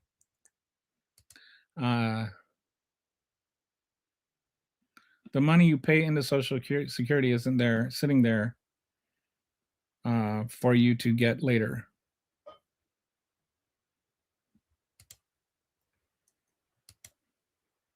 Maybe I need to do a show on progressive taxes and just how our taxes are obtained and stuff. I think that we need to actually, the problem with Social Security taxes is that we don't tax rich people enough on Social Security. And actually, if you're self-employed, this is another thing. Like, okay, the people that have ACA actually pay more in Social Security taxes. So generally speaking, people that have ACA are self-employed. And if you're self-employed, then you pay 15% of your income in Social Security. If you're employed by somebody else that pays for your health, your health insurance, then they match your Social Security. So you pay 7.5%, they pay 7.5%. So it's like, it's a lot more expensive to be self-employed than to be employed by somebody else. Not something that people think of when they sit there and bemoan that somebody, is getting, Social Security or getting ACA benefits.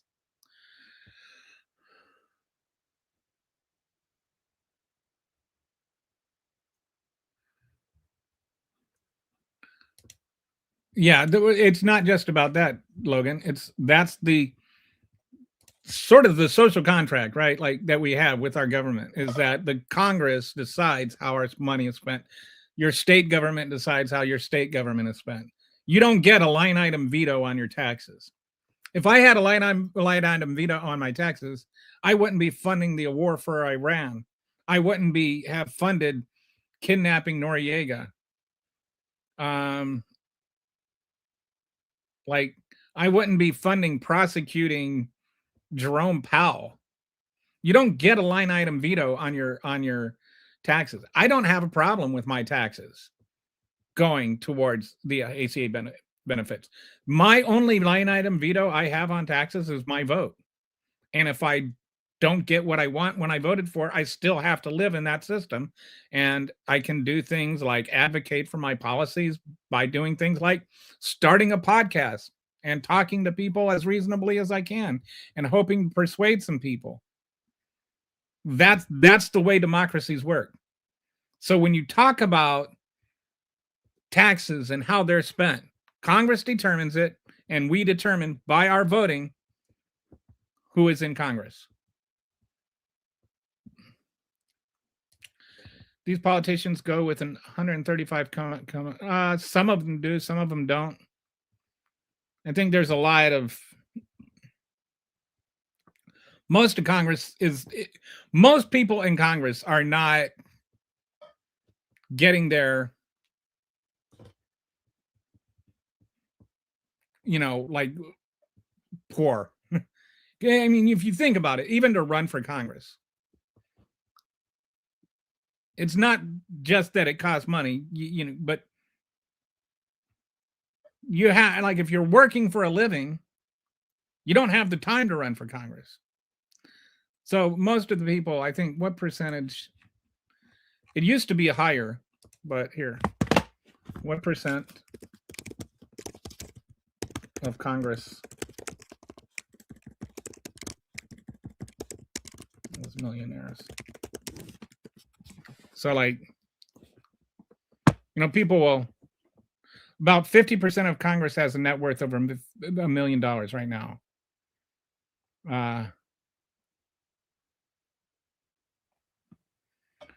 And it's actually the base congressional salary is $174,000 a year, by the way. So $174,000 a year, that's not chump change. But it's also, so, you're going to accumulate some wealth just based on your salary. But they're not going in there, like with one pair of pants with a belt that doesn't fit because it's too tight or not tight enough.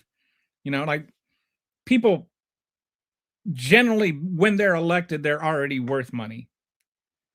And the other issue I have here is I don't want a system where people like AOC can't get elected. I want middle class people to be able to be elected. I don't want to have a system where you have to be independently wealthy and able to sustain yourself without any pay. So I don't have a problem with the $175K paycheck. Not saying, I don't think you technically, you weren't saying you had a problem with it either, but things are complicated, and it's easy to just say, oh, look, all these people are millionaires. A lot of them were millionaires long before they ever went into the House. And, like Nancy Pelosi's husband is, Paul Pelosi was, he's a multi-millionaire several times over without Nancy Pelosi,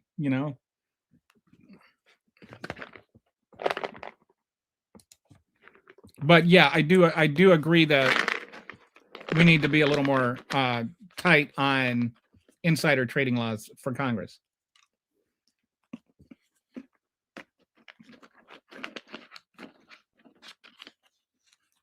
Richest nations with the best education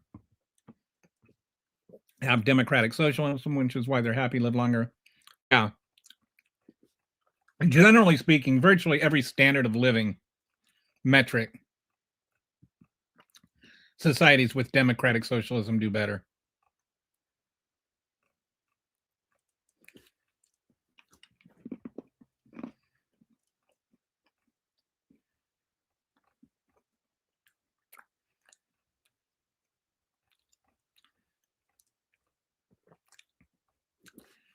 All right.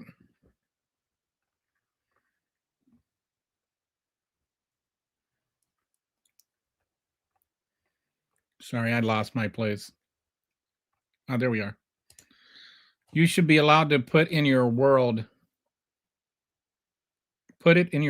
what your Social Security money goes to. Why?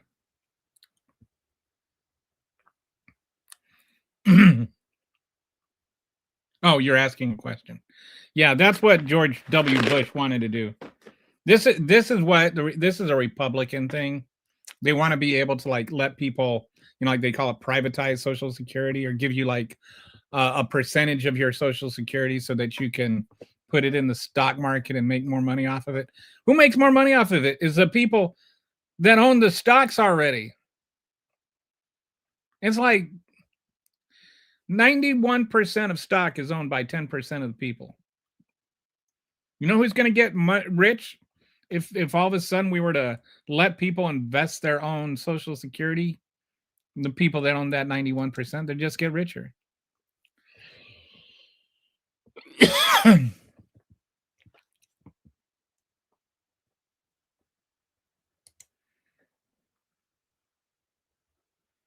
If you look at all the countries with highest scores when it comes to their education, usually start later in life. Like in Finland, I'm pretty sure they don't start until age 9. I did not know that.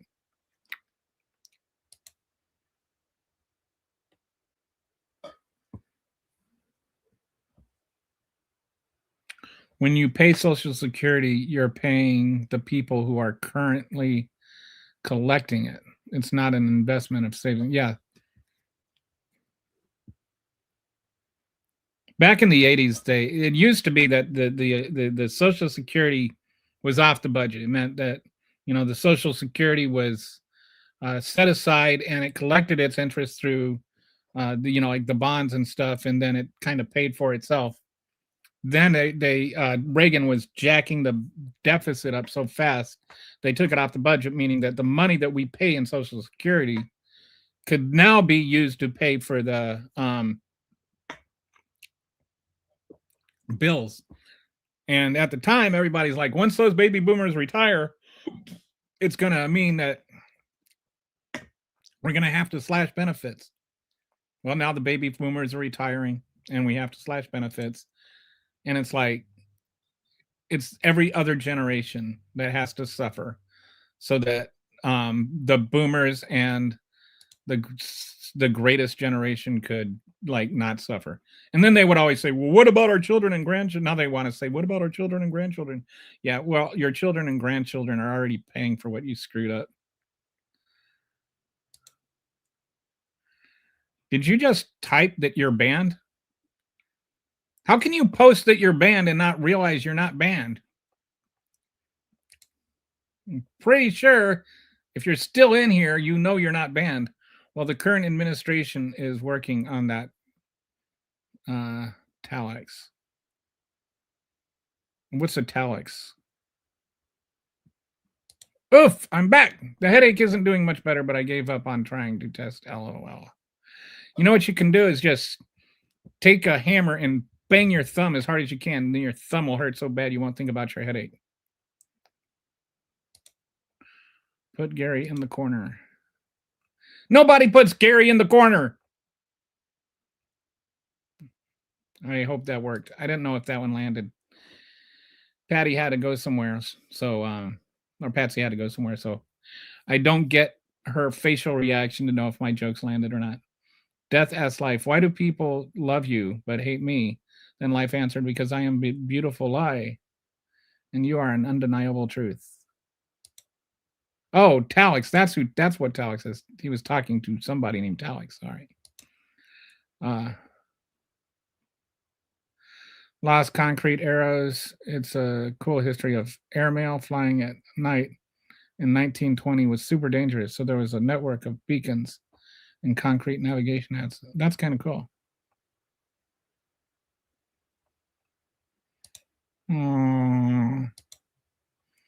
Twinkies are lame. Try tasty cake. Oh, whatever. Mine is going to be better, dude. So my goal is I'm going to make a sponge cake out of einkorn flour. And if you've never baked with einkorn or you don't know what it is, it tastes really nutty. It's got a really great taste, but it's also got a very golden hue, like almost like the color of Twinkies all by itself. So you can get that kind of Twinkie color with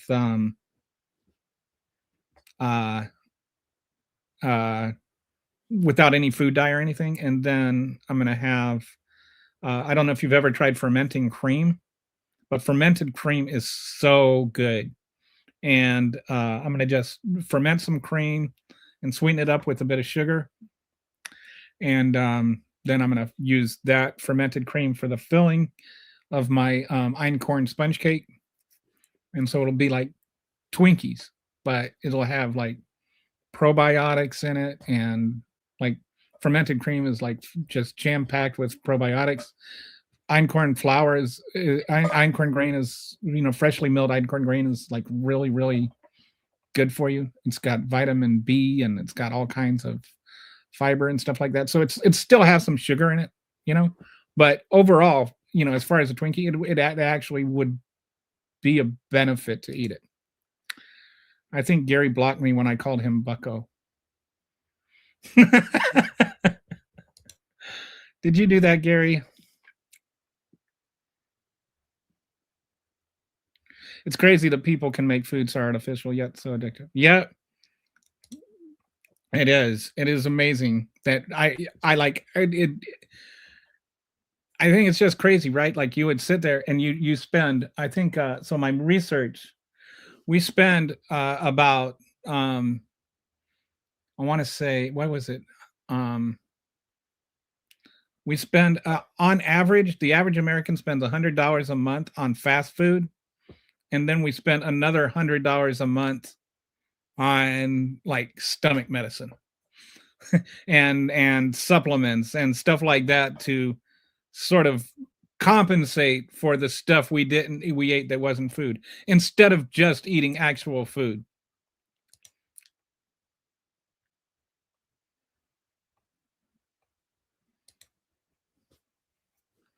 We talked about Tiffin's Dilemma last time I found your live. Did you?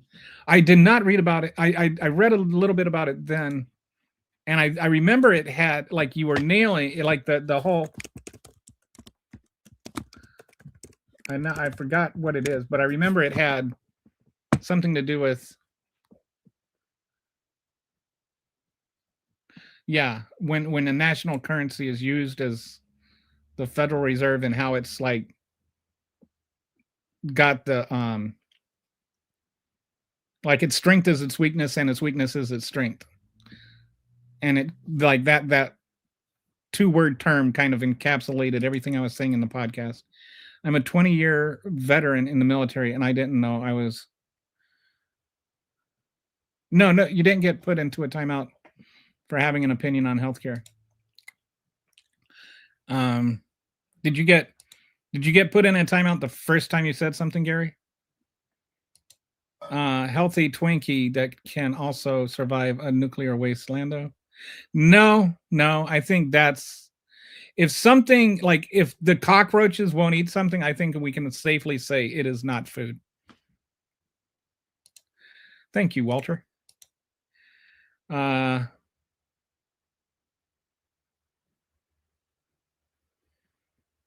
so it's because you were calling other chatters names. I think he jumps the gun on my question sometimes. Yeah, sorry if I do that. It's hard to know sometimes where people are coming from. And as you can tell, I really suck at pacing. Like right now, that was 2:32, and it is currently, or 3. So I'm only 26 minutes behind right now, because I try to go through them all, and then I take too long, and then people yell at me for taking too long. So then I try to speed up, and then I do jump the gun when I do that. I don't think you're a stupid idiot MAGA guy. I think you are what I would call a conservative. I I don't think that conservatives are stupid. I just don't think they're as smart as me. Just kidding. I've been listening to the MAGA morons talking about their new patriot hero, Jessica Foster, and her wonderful connection to Trump. Oh, she's AI and they don't know it. They think yes, I've been the one. There's like some blind army girl that they are all in love with and everything like that, and turns out she's just an AI creation. I was reading about that. That's so hilarious. 9 out of 10 MAGAs. There's a study that came out that 9 out of 10 MAGAs are dumber than a box of rocks, and the other 2 are also dumber than a box of rocks. Economic and political systems overlap. We use the definition of socialist economy and political science and socialist politics and economy. Yeah, there was, I think it's maybe evolved since then, but when I was in college, like in the 90s, the idea of a socialist democracy was like, what does not compute, does not compute. And so I think a lot of people that are maybe Gen X and boomers kind of still have this artificial delineation between socialism and democracy. Like they can't absorb that something can be both at the same time.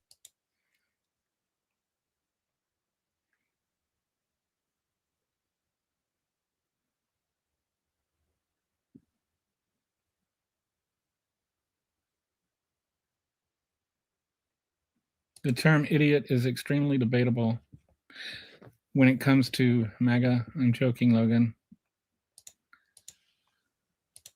Somebody like Jim Clyburn really needs to go. Another term is, Yeah, I think, and that's where you gotta look at, the primary system. I wish there was more, I don't know what's the word, of a culture of knowing when to step aside. Like, what's his name? The Iowa guy in the Senate. I think the guy, he started serving during the Civil War or something. What's his name? The guy, he doesn't know how to spell pigeon. Anyway, somebody will tell me. But yeah, some people need to know when to step aside. I think Nancy Pelosi's finally stepping aside.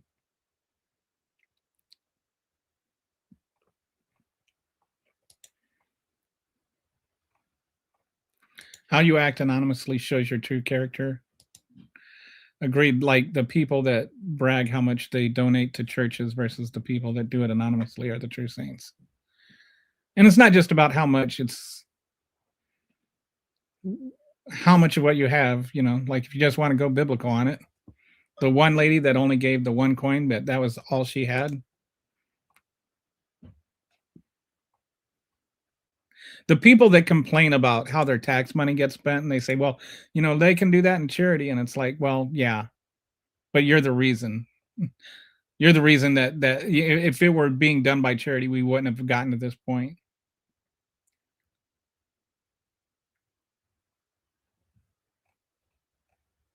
AI is basically magic in a lot of ways. Good magic, bad magic.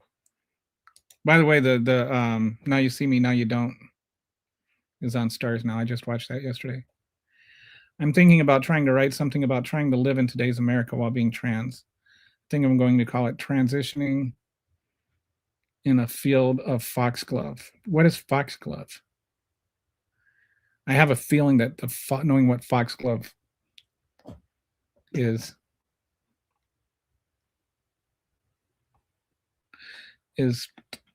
paramount to that. What is foxglove? I'm going to ask. What is foxglove? No, foxglove, the plant. So what a fox wears when it doesn't want to have little baby foxes? A tall water flowering plant native to Europe, now common in North. Powerful heart active chemicals called cardiac glycosides. These compounds live to the development of the medication digoxin, which is, oh, wow, interesting. Well, okay. Now I know what foxglove is, but I don't know. Feel free to expand, Rainbow. Bunch of TDS losers. Oh, good job.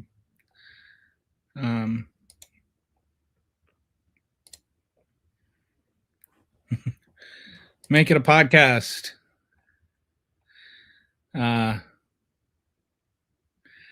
Man. Maybe I should have you on as a guest, Rainbow. Be sure to invite your friends to say the same. Click the like button. Oh, yes. Thank you, Brett. Brett always reminds me, if you're not already subscribed, click subscribe.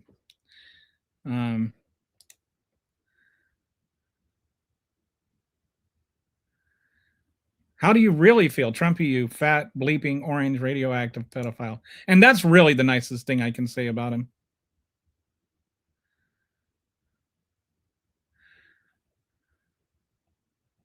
Oh, that's the other thing that I've been playing with my diet stuff.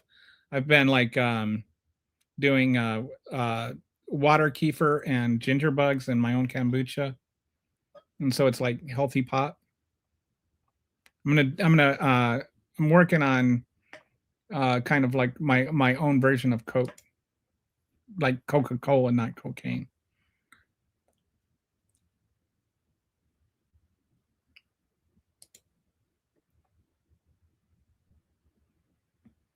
And using, yeah, I think that they're like,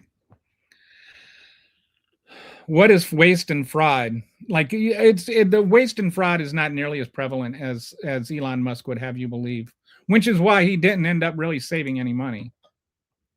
It's waste and fraud, and eliminating waste and fraud has been, every administration has been saying they're going to do it for the last, since Clinton. It's only in this country that there's a section that can't stand taking care of their fellow Americans when they're, well, and actually before Clinton too, but Reagan used to complain about the welfare queens and stuff too. It's always the waste of money, if you notice, whenever, not saying you, but most of the time, you know, not saying you, Logan, but most of the time when people are talking about waste and fraud, the people that are benefiting from that waste and fraud in their minds are minorities. It's only in this country that there's a section that can't stand taking care of their fellow Americans when they're down. Everywhere else, it's the other way. Yeah. I'd much rather have my tax dollars go to helping poor children than rich men. I got a dumb European question. I went in the rabbit hole the US healthcare system is. Are most Americans just used to that system? It's the only system we've ever had. And because American exceptionalism is like this entrenched virtual mental disease, they assume that everything America does must be better. Like, so they never even think that something else can be better. It's like they've never been to another country to evaluate their healthcare system. They just assume everybody else in the world, including, you know, Denmark, is like this third world country where, you know, the walls are crumbling and you can't, you have to wait 6 months to get a appendectomy.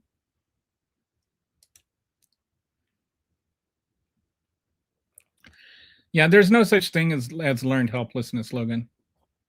And this is the kind of rhetoric you hear around it.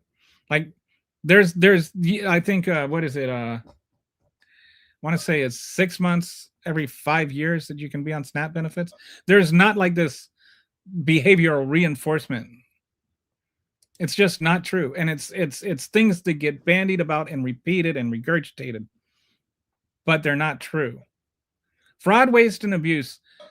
The amount of the abuse in federal spending is not the poor people that are doing it.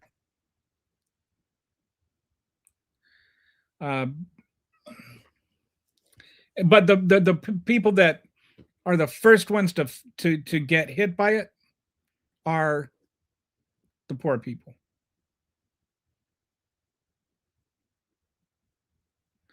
It seems it's a little both, but it seems there's to be an underlying hatred of people that somebody small and insignificant is becoming a parasite. But they don't mind it by the billions, POTUS. Right. Like Donald Trump has made $4 billion off of 1 year of being president.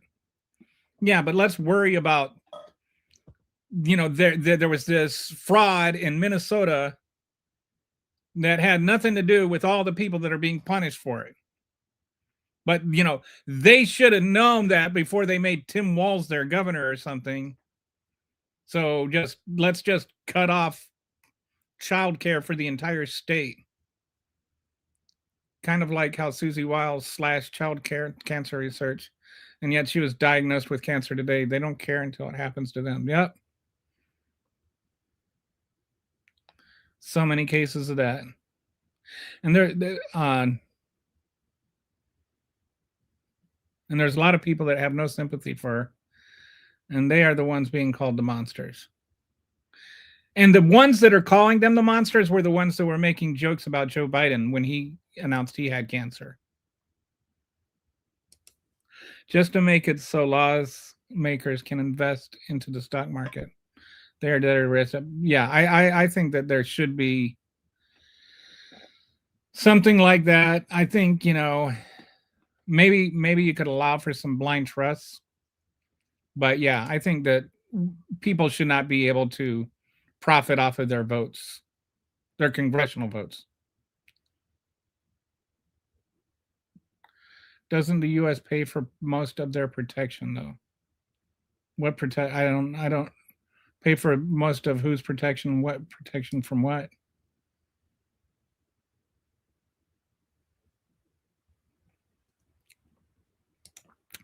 Democratic socialism is specifically about reaching socialism through democratic means, right?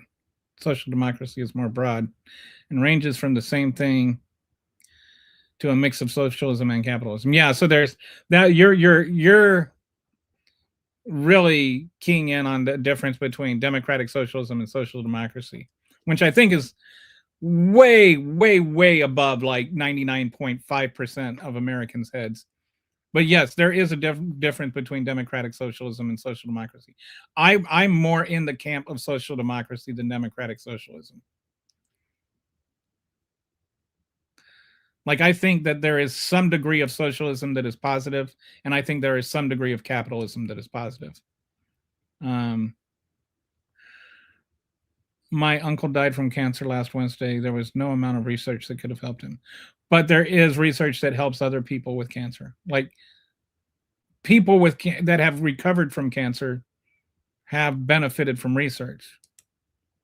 If you invest into a Fortune 500 or precious metals, you don't make money, but you don't lose buying power.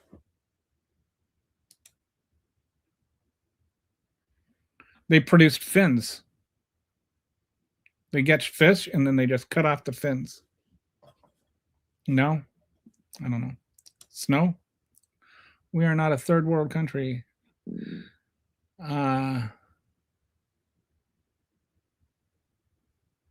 The U.S. isn't? No, we're not. No, I don't. I think maybe if you're, I don't know if I'm saying that MAGAs and Republicans tend to think that everyone in Europe is a third world. Everybody that's not American is a third world country. I think a lot of Americans forgot the left-right dichotomy in America is completely different to what is in. Yes, thank you. That is, like, I've thought about this before. If, like, I would say of all the major countries outside of the U.S., the next furthest to the right is the UK. I don't know if everybody would agree with that, but imagine if somebody like Joe Biden or, were to run for prime minister, like somebody were to run on Joe Biden's policy in England. That would mean privatizing healthcare. It would mean, defense spending goes up like by exponentially. Just the no more public secondary education. Like, just there would be such dramatic. There would be the farthest right of any candidate in like decades.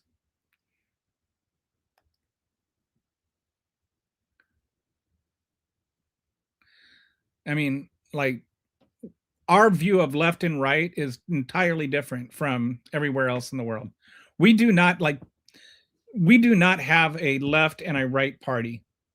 We have a right and a further right party. And, the Democrats are definitely to the left of the Republicans, but they are both on the right side of the spectrum. And we talk about centrist. AOC is a centrist.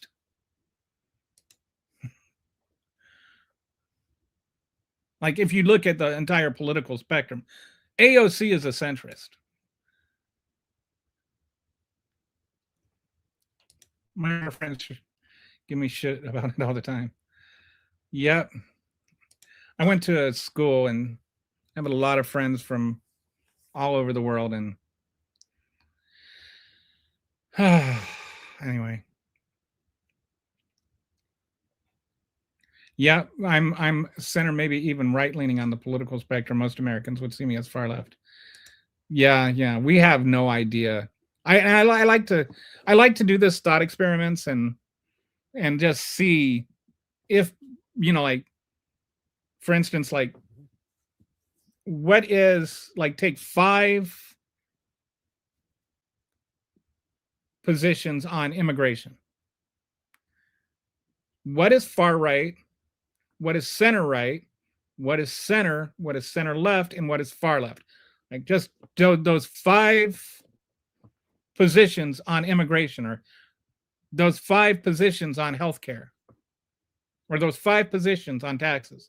Because I think in America we just break everything down into Republican or Democrat. And Republican is right and Democrat is left. And so we only ever think of things in 2 possibilities.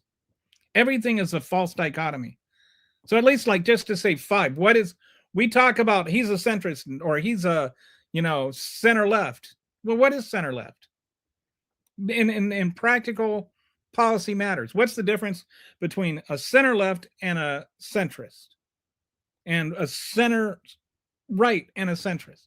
What's the difference between a center right person and a far right person? Like, why we don't really look at anything. And it's like 95% of the time, all Republicans are the same, and 95% all the Democrats are the same. And they're really just right and further right. Oh, wow. I am so far behind. That was way back to my thumb joke. Wow. I would probably go break my thumb, and then get another headache from my family saying it was stupid to bash my.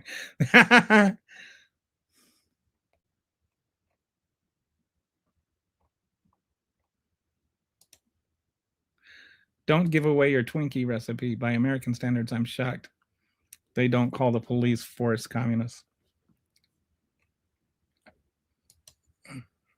Oh, what with the MAGAs, you never have to worry about them being logically consistent from one thing to the next. That's the beauty about being a MAGA, is what you said about this thing never has to have anything to do with what you're saying on this thing.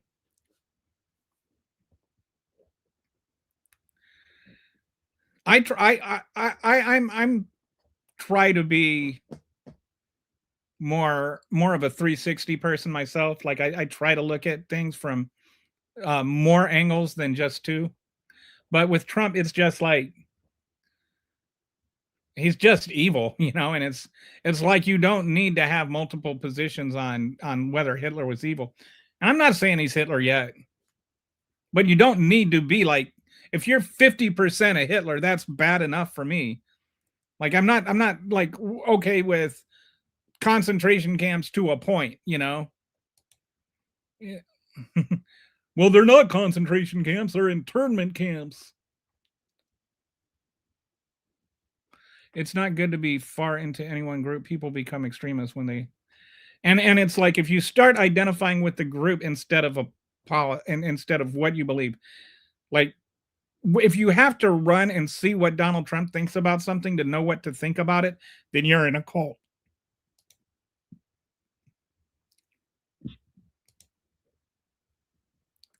If you blocked him for calling him Bucko, he must be really mad. Did you block anybody? Did you block him for calling you Bucko, Gary? Or was it because I laughed that he called you Bucko?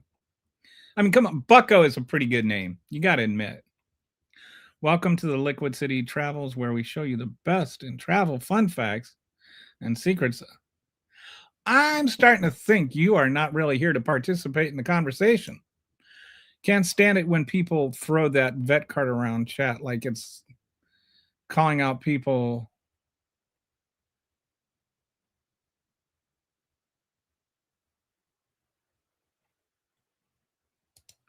You being a vet.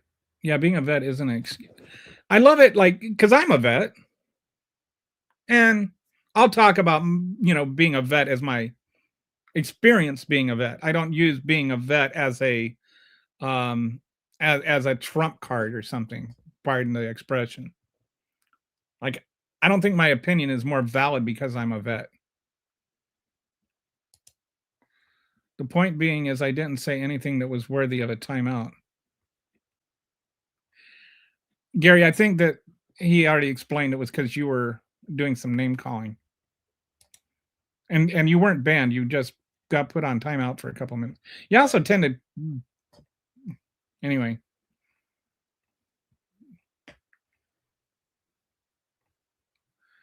It's got to be exhausting trying to defend this clown at this point.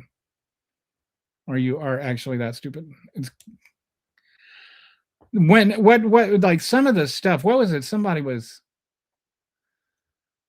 I can't remember the latest stupid. It's hard to keep track of all the stupid stuff. Many people are falling for AI. It's not just one group of people. It is fun to make fun of them. However, eventually, if not already, you will be fooled by AI and you will never know. And the other danger of AI in this regard is that I think perhaps even the greater danger than people being fooled by AI is that people discounting reality as AI if they don't want. So it's like you'll just believe what you want, whether it's AI or not, and you'll discount what you want, whether it's AI or not. And so, like, reality just becomes whatever you choose it to be, which is the direction MAGAs are already heading in. That reminds me of Six Fingers BB. I haven't gotten too much into that. Apparently, there's some people that are thinking that BB's dead, and there's an AI video of him saying he's not dead, and then there was another AI video of him where he said he's not dead, but the first video had 6 fingers, and now the second video has 5 fingers. So anyway,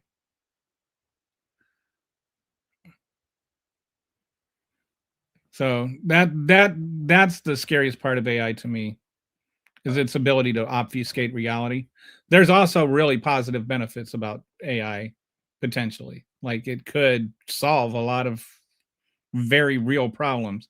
And one of the ironies of AI is that it's sort of the dangers are exponential, because like the deep fake videos and stuff are the ones that the other problems people have with it are its massive power consumption, and then because it has such massive power consumption, you need all this water to cool it, and so there's massive water consumption. And the deep fake videos are the worst offenders of the massive power consumption. Like to create a 4-second deep fake, like ultra real video, it's called a 4-second video, is the same as if you put your microwave at max power for a full hour. So for a 4-second video. If you want to know what that looks like, do that to your microwave and then look at your electricity bill.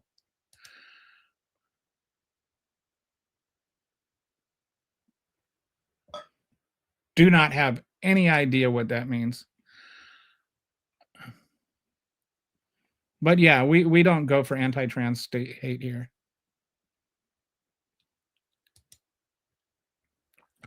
Foxglove is poisonous to butterflies, and people compare transitioning. Oh, interesting. Man, all right. Am I that far behind now? I am. See, this is what happens when I try to be nice and go through every comment and not filter out Gary. Sorry, I let one through the filter. I'm trying to finish the 28 grams of blueberry gelato. I'm stopping smoking for a long time. Oh man, that's an idea. I gotta figure out how to make. I'm gonna make some fermented ice cream. Maybe I need to make fermented gelato. When I used to live in Italy, when I was stationed in Italy, I lived across the street from this gelato shop that made just the best gelato. It was like if heaven were a dish, it would be their cinnamon gelato. I always loved the irony of people insulting presidents they dislike. It is like if all the one says to be true from the insults one gives, how pathetic. I don't have any idea. I am not insulting Donald Trump. He is a legitimately stupid and evil person. That's not an insult. That's an observation. Reagan's example of a welfare queen was a made-up person. What about the trillions wasted by the government?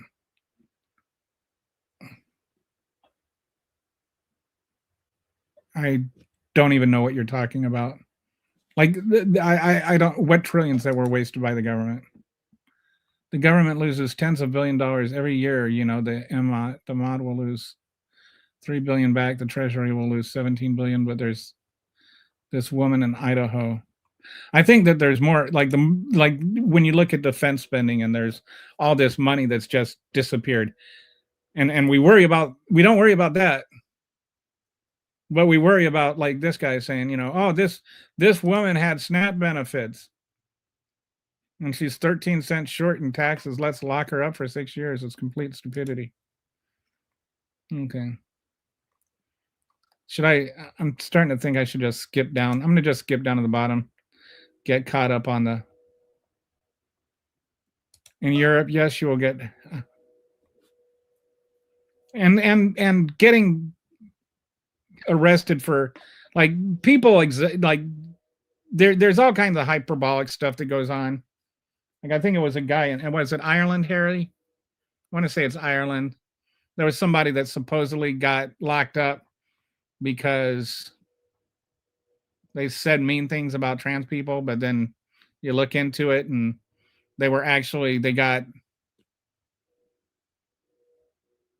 more about they were stalking this trans person with anti-trans rhetoric. And then the judge was just like, just pay attention to just say you will follow the restraining order against this person and I'll let you out. But the guy wouldn't, like, promise to leave the trans person alone. BB and 6 fingers, disappearing teeth, jacket pocket that swallows the hand. Cash register says 2024 coffee to the brim. Yeah, I saw the coffee to the brim doesn't spill thing. And I think, like, the design, the little cappuccino milk design was, like, not moving at all. Well, I can put illness so much faster than any doctor alive today. AI can put illness so much faster than any doctor alive today. So will there be any good to come from it? I think that there can be. I think I think it needs to be regulated. Another one of those things that the government is actually good for if we use it what it's good for. Have you heard, give credit where it's due? I don't know if it's Elon's idea, but he's talked about it.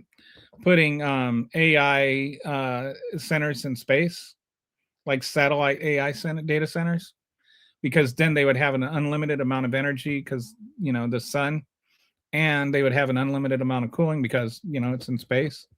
So I think if, like, you could figure out how to do that, that would be kind of cool. Solve the 2 biggest dilemmas about it. Well, 2 of the biggest physical dilemmas. I believe that's why billionaires are already trying to acquire all of the networks. And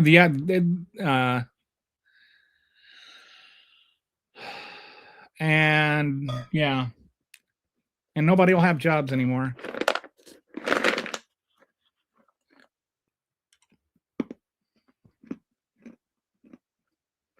Nazis came here to Germany, get your ass kicked.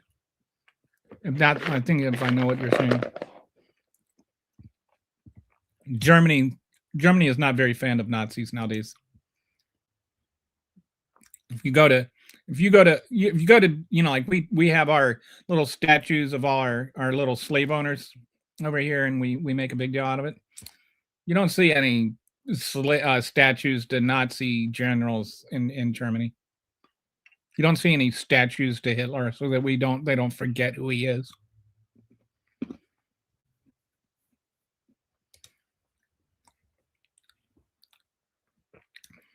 No, Trump's voters are so dumb. They voted for him after he tried to commit treason. That's not really a sign of his intelligence. By your estimate, Joe Biden is smarter than you, right? You know, if winning presidency is a sign of superior intellect, Joe Biden was smarter than you. Joe Biden was smarter than Trump because Joe Biden beat Trump. He inherited $600 million from his dad. He wasn't a TV star so much as he was a reality show star that was not actually who he is. And he is still an idiot. He spelled the word tap wrong. He literally spelled it T-A-P-P. He couldn't spell a 3-letter word right. He thinks magnets stop working if they get wet. He thinks that the Revolutionary War, they fought to save the airports first. He thinks other countries pay tariffs when we put tariffs on it. The man is legitimately dumb. I'm not exaggerating. He is a dumb person.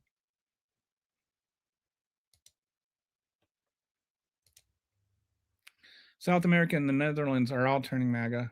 I don't think that's true. I don't think any of them want to make America great again. That's such a weird thing to say. Are you still in here, Dennis? Does Denmark want to make America great again? Trump managed to run 3 casinos into the ground, not to mention bankrupt at least 7 times now. When you're born with millions from daddy, even losing most of it, you still have a lot. And unfortunately, and it's like, if you look at where he's made his money, for like the person that actually made the money before, like for Trump, the Trump, whatever it's called, Trump,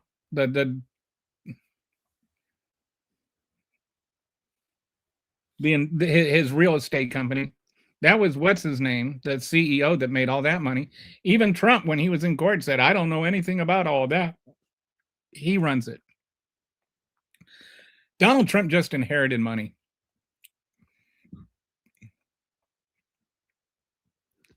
There's nothing in his business where you're like, wow, that was such a genius move. I mean, at least Elon Musk buys up stuff that he has some foresight, and you know, he kind of figured out, hey, let's you know, like Elon Musk made some smart business decisions. I'm not gonna lie. Like not just like with Tesla, but seeing how to take advantage of buying these credits for, you know, clean energy credits or whatever. That's where Tesla made most of its money. And he made some smart business decisions. He didn't invent the car. He didn't invent the electric car, invent the rocket, but he saw ways to make money out of investing in those things and taking advantage of what other people can do.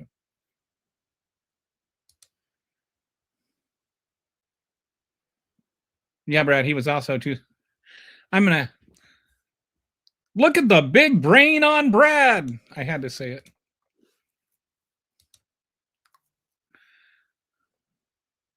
Oh, blueberry gelato is a strain of cannabis. Oh, so you're not talking about smoking cigarettes either. Okay. Well, there's my naivete. I am. I have a little bit of reflex going on, so I don't like burp every other sentence. If he is so dumb, why can't Dems beat him? They did beat him in an election, Brad. That sounds probable. You could need large radiators for cooling. And the reason that he won twice is because people like you are too dumb to know that he's dumb.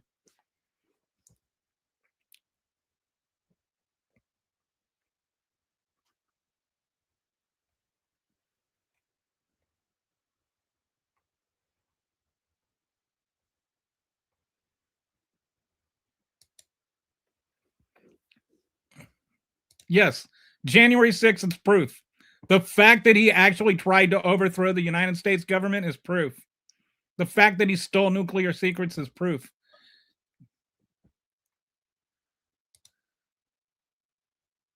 I had a moral question on Susie Wiles, but I can't remember what it was.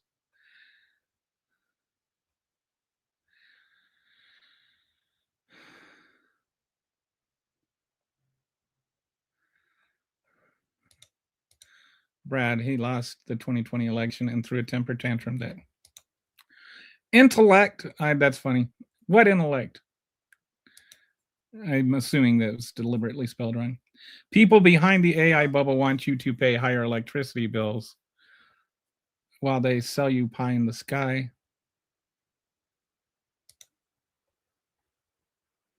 He thinks injecting bleach kills COVID. And they like get all defensive about it. He didn't say that. No, he did not literally say the words injecting bleach kill COVID. But in the same paragraph, he talked about injecting disinfectants and bleach killing COVID. What disinfectant was he talking about injecting? Lysol?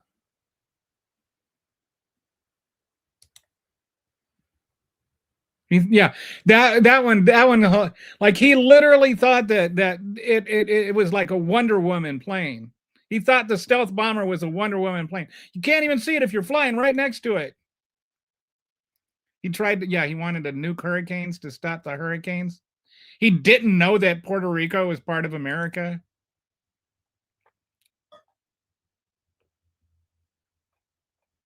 So the right is losing support in other countries.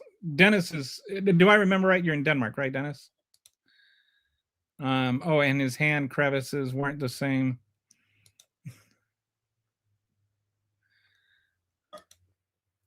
Do you think he's dead, Brett? Do you think those rumors are true? I wonder if his successor will be CC.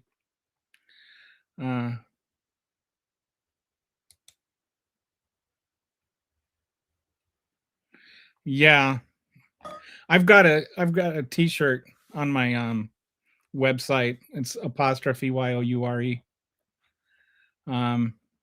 Or not apostrophe, asterisk YOURE.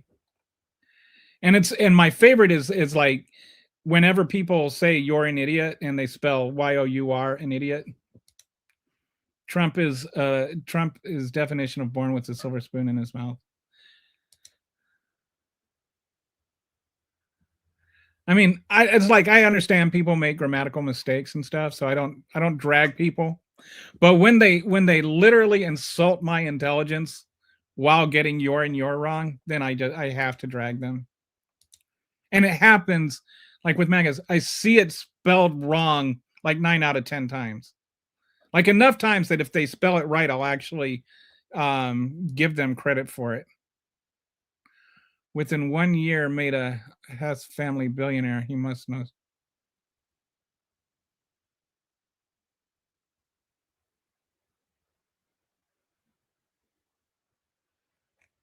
Actually, I don't know what you're talking about. The billions he made have nothing to do with him. The most of the money he made last year was about his Trump currency, which had nothing to do with him. The only thing he did to get that was pardon the right people. It's not like he sat there and he designed his own currency.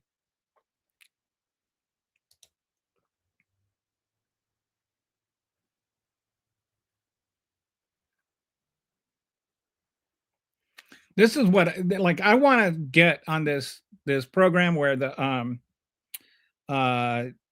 prices of drugs, of the pharmaceutical drugs, have gone down like 600%. And what I want to do, Brett, I'm sure you'll appreciate this, like go and get a prescription for medical marijuana, and then like you can go and you can get your blueberry gelato and fill your prescription and get paid for smoking it. 7% of Danes trust Trump. In the US, most other countries have 15 to 25% trust in Trump. I don't understand like why. I really don't understand why anybody anywhere, including this country, would believe a thing that comes out of his mouth. If he says the sky is blue, I'm going to run outside and see what the hell happened to the sky.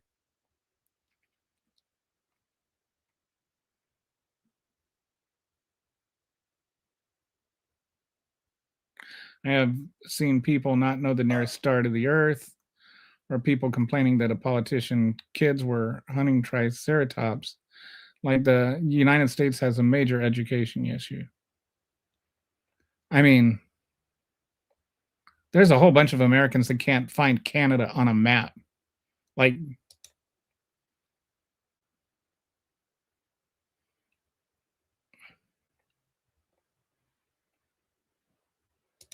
Trump said he lowered inflation by 300%.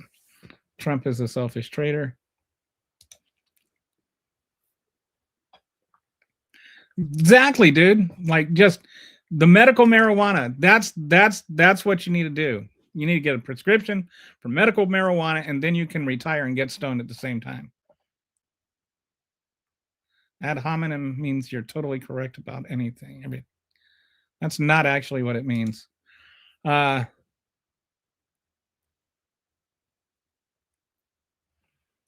Must be a okay.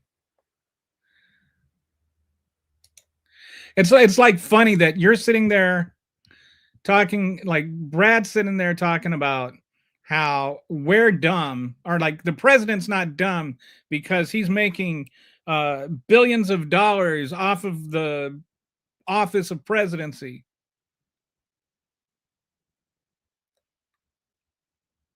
Dude, that you're bragging about that makes you dumb.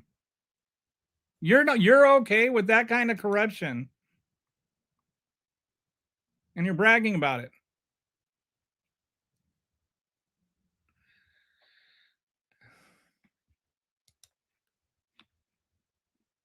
Do people not know what an ad hominem attack is?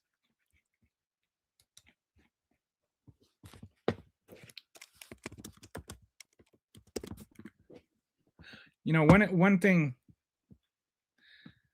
I want to do is I've thought about having a show where I just dedicate it to like fallacies and what different fallacies are. But yeah, an ad hominem attack is when you attack a person's person instead of their argument. You have to look up why Donald Trump was sent to military academy by his dad as the last straw. Oh, interesting. I remember something about that, but I don't remember what it was. I'm Danish, teaching political science. Oh, wow. Awesome, dude. That's interesting. In college? Are you a professor? Or I think people like using ad hominem for the same reason people use ignorant, arrogant, and naive. They use it because it sounds fancy, but they don't know the actual meaning. Are you saying that people who use the word ad hominem are ignorant, arrogant, or naive, or maybe all three? Trump is paying huge money just to change. He's Pampers like 500% more. You are a rube. The rich people like me. I'm a rube, or some who's a rube. Do you see some of that billion in? What is a billion in? I don't know.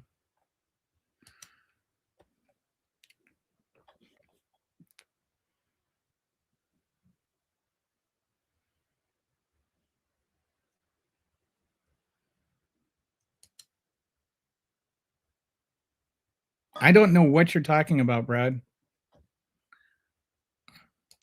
Billions. Wait, okay. What? I think Brad is like acting like he's scoring some kind of points or something because Donald Trump is corrupt. Donald Trump's corruption just proves that I'm stupid, not that you're stupid, the guy that's supporting the corrupt president. Trump and Hegseth have cut ties with Georgetown University, MIT, and all the Ivy League schools. Trump hates people that are smart. Trump had to take. Here's a joke for you. You know the only kind of protester that Donald Trump doesn't hate? The one he took to take his SATs for him. Get it? Protester. One of the reasons he was sent to the academy was he was caught throwing rocks at a baby. What? Oh my goodness. Dennis, is that you? Did you drop the DK? It's been like this for ages now with Trump it's in the open. If he said breathing was good for you, you'd stop. No. If he told you breathing was bad for you, you would stop breathing. I know this is hard for you to, like grasp, Brad, but my entire ideology exists as what it is, completely independent of Donald Trump. There's not a single thing that Donald Trump has changed my position on. But I bet you voted for Brad, be honest. Did you vote for Donald Trump over No New Wars? Huh? Did you? Go on, admit it. Breathing is woke. Now. Oh, it's Mr. Bill. Good old Mr. Bill. Now it's suspected in the media that Netanyahu has been killed during an airstrike. If that's so, who's now next in line to run America? Oh, I see what you did there. Is it Mr. Hand? Is it the Hand? Was it Mr. Hand that moved around Bill? Yummy. If you call that body of water the Gulf of America, then you too are an idiot. If you call Twitter X what we discussing today. Hey Nick, right now we're just rambling about, babbling incoherently. Hi, my German friend. You want to hear another bad joke? What leg or what nation gets the most infected legs? Germany. Brad is a bootlicker. Watch the documentary Israelism. You're making fun of him. You're making money off him. Maybe I wasn't. No, I'm not making money off him.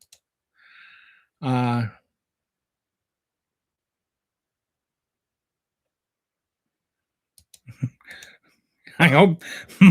What an amazing chat and channel. It's funny. Thank you. I hope. TDS is real. Trump does suck. Like these MAGAs really think that TDS is an actual diagnosable condition.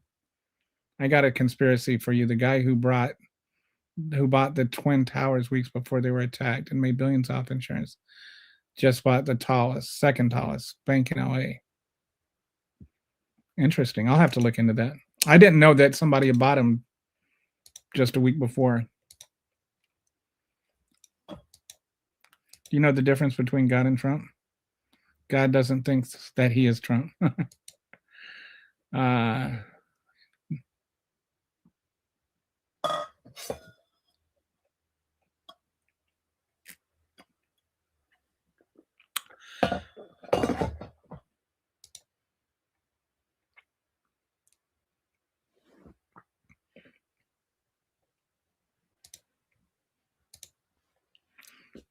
Everybody can appreciate a good dad. I think a good dad joke can cross political lines.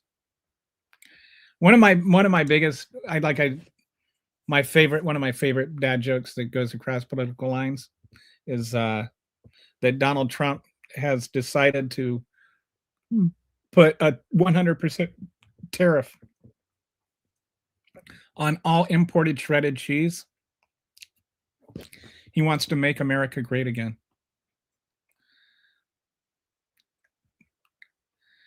All right. You got me to laugh. Thank you, sir. I appreciate the honesty. Your free speech is gone. Used to be a Democrat, but becoming pro-Islam is scary. That's what is pro-Islam? I just want to point this out. Islam is right wing. Like the Iran is a right wing country, not left wing. This is one of those things we were talking about earlier, where We just everything like, and it's not even so much just right and left. MAGA looks at everything as MAGA and left. If it's not what MAGA is, then it's left. So you get like this Muslim Islam thing conflation. But MAGAs have much more in common with Islam extremists than Democrats do. The only thing different is the religion. You know, get rid of gays, get rid of abortions, get rid of transgender people and all of that kind of stuff. All of that's the same. Women's rights out the window, all the same.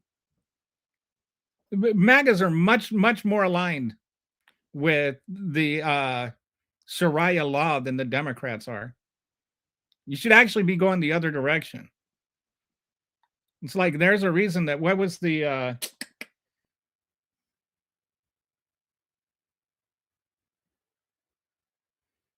can't remember. There used to be a nickname for him. But yeah. Yeah. They voted for Donald Trump over no new black women. Yeah. They fought hard for speech to be suppressed, but get angry when it gets clipped in a YouTube channel. The same people that like Donald Trump today, not yesterday, this said that the people that are criticizing him over the Iran war are committing treason and should go to prison. And the FCC is talking about taking away the broadcast license of people that are criticizing Donald Trump's war on Iran. But sure, you're the one sitting there because you got your comment muted on a YouTube channel. All of a sudden now you're against censorship. Okay, now I gotta read this right. I'm gonna do this the best I can. Oh no! Did I do that right? Over Hillary Clinton, Joe Biden, and Kamala. Yeah, I don't think that, Brad, I don't think you have the foggiest clue what any of them, what their policies are. I bet you think that climate change is a hoax. FFM. I wonder what the Gulf is called on Google Maps now. I am actually curious about this. I think it's still called Gulf of Mexico. I think there's something about like the United States doesn't just get to decide what everything is called for the entire world. Kind of like Donald Trump doesn't get to decide when the rest of the world goes to war. On a different subject, in the Iran war, Trump keeps talking about having destroyed all their missiles and ships, but Iran is winning with drones. Appears the big military contractors convinced the Defense Department to spend money on the big toys, old warfare ways when we already have been building defensive drones and laser technology for our defense. This is I think this is a great comment. It's actually something I wanted to look into because Ukraine has been having similar success with Russia. And I'm just wondering if the way that we think about warfare is getting changed by, things like drones. And we're spending $3 million on Patriot missiles to take out a $50,000 drone. That's not a sustainable path to success for us. We're using weapons that were designed to take out missiles to take out drones.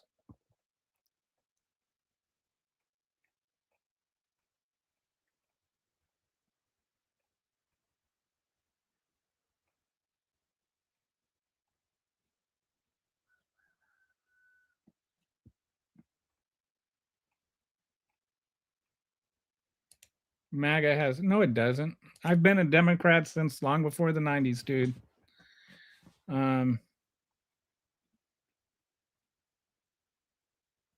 Islam is not far left is not pro-Islam now.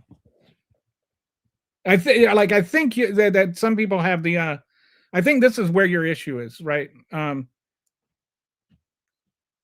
We're anti-genocide.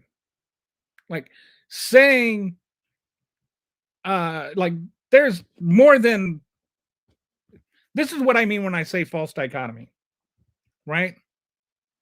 Like saying that Israel commits genocide in Gaza is bad does not mean that, Islamic fundamentalism, Sharia law is good.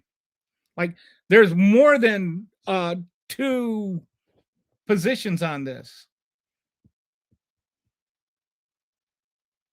I have never seen a president fight so hard for humanity. Like that's not even like a real thought.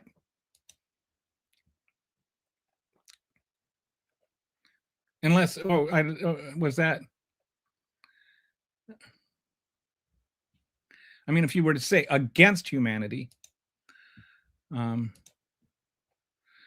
Brett says that he loves your sarcasm. So if that was sarcasm, then it was very good sarcasm. Is the greatest war criminal since Netanyahu. Not true. Show the clip. What clip? That is the big lie. Trump lied about Haitian asylum seekers eating cats and dogs. Liar, liar, liar. You click the like button, it will bring in more people that think like you because the algorithm will be mixed. You're getting ready to cry. Climate change is a control mechanism. Yes, let's see. Look at the big brain on Brad. It should be called the Gulf of Mexico. Surprised it's not called the Gulf of Trump yet. You don't have to be right-wing to be a fascist.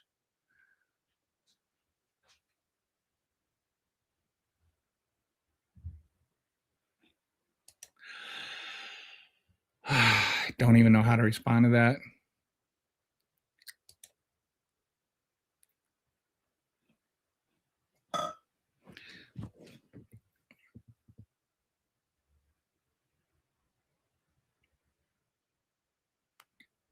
Climate change and global warming are not mutually exclusive.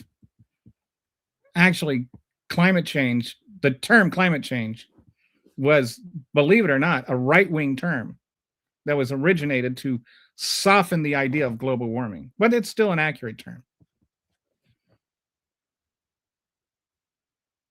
Climate change just means that the climate is changing, and I refuse to accept the terms of your thing here, but to go into more detail, the equator, the entire earth is warming, but the north pole is heating faster than the middle part, the equator, and because it's heating faster, that's changing things like currents and wind patterns, and that's making things like the monsoon seasons in India change. That's making the warming currents in Europe change. That's making the hurricanes more intense.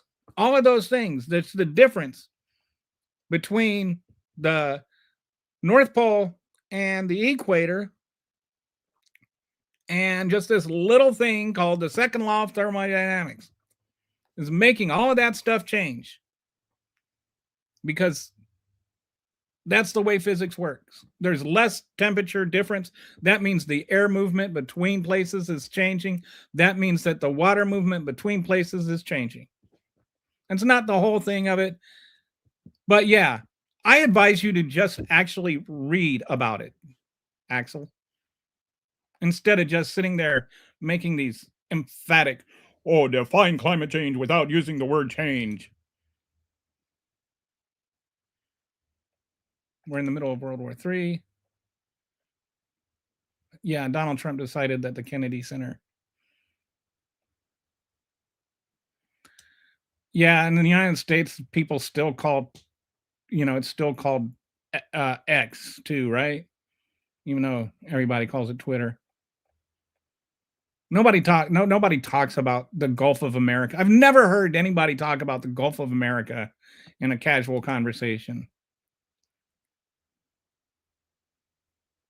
Oh, this one? I haven't heard that one. He's trying to censor the Stars and Stripes.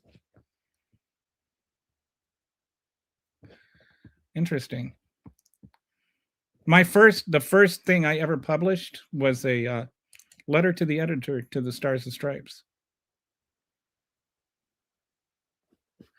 And they made a joke that he said he should put his name on the Oscar building. It's called Tiny Ween. It's funny how much leftists love people like John Money. I don't even know what that's supposed to mean. You don't even believe that? All the talking points without even keeping the. Now I've got the details perfectly straight. It's been out like the oldies Cracker Barrel. Trump's lying and surrendering our sovereignty to foreign nations turned this right winger into a Democrat voter. So are you Skippy? Colonel Olds is also Skippy. Are you still a communist Democrat, or are you just like a Democrat now? Because I know you were a communist last week. Have you shifted back to the Democrats? More sheep. This is a joke. This is a running joke, by the way. He's anyway, if you're not familiar with Skippy. More sheep, less wolf. MAGA has DDS, demented delusional syndrome. Sounds dumber if you say it out loud. Gulf of America. Ooh. Like I've never heard anybody just use Gulf of America. It's like it's such a dumb thing to do. Like why does it have to be called the Gulf of America? It's just Donald Trump came up with a stupid idea with no reason to do it. Calling liberals anti-genocide is hilarious when they advocate for the no, Democrats do not advocate for the. What a weirdo. Like, why does everything have to become these weird, sensational, just bizarre talking points? Never once have I heard a Democrat say, yeah, we need genocide through abortion.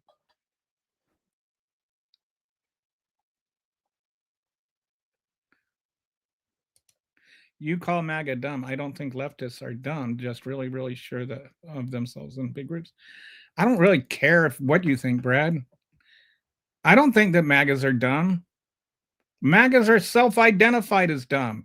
When you call yourself MAGA, you are identifying as dumb. When you wear the hat that says "Make America Great Again," you're like, that just translates into I am an idiot. I'm so stupid I have to wear a hat on my head to remind me how I vote. I'm surprised it's not written backwards so you can read it in a mirror.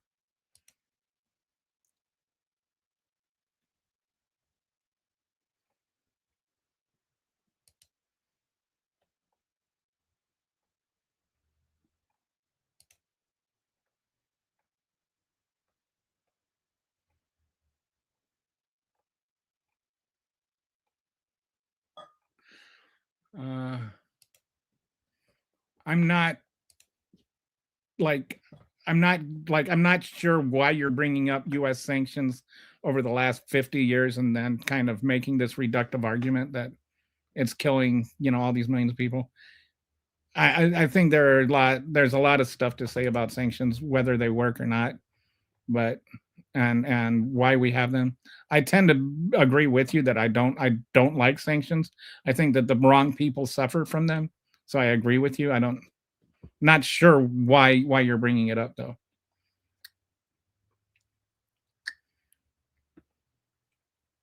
Kind of disagree with sanctions for the same reason I disagree with things like boycotting Amazon. It's never the people that are responsible to get hurt by those things.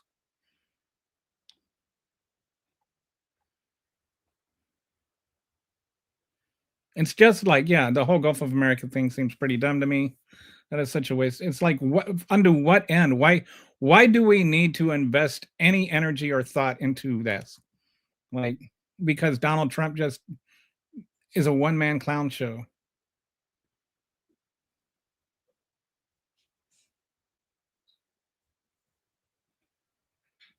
All right. Sorry. We don't accept that kind of trans hatred here.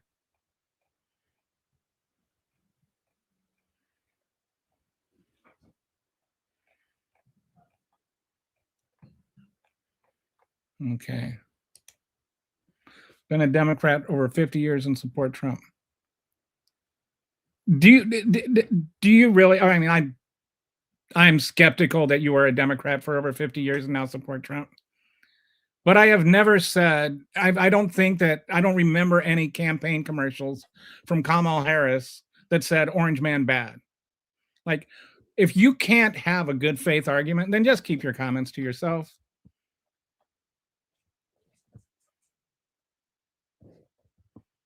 Like, if you were a Democrat for over 50 years, let me ask you this. Why were you a Democrat for 50 years? But like before Trump ever existed. He is attempting to change the name of Dulles Airport, name it after himself.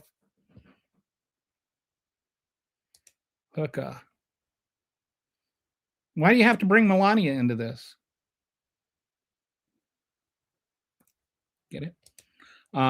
You keep pasting that everywhere you go. All Epstein files equals trials. I am a conservative.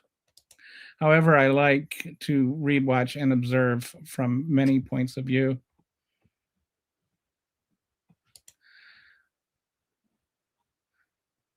Yeah, I banned him myself just now. When I saw the anti-trans comments, he's gone. Like I just, if you're new here, I do not accept dehumanizing people. You can say what you want, but you don't have to dehumanize people.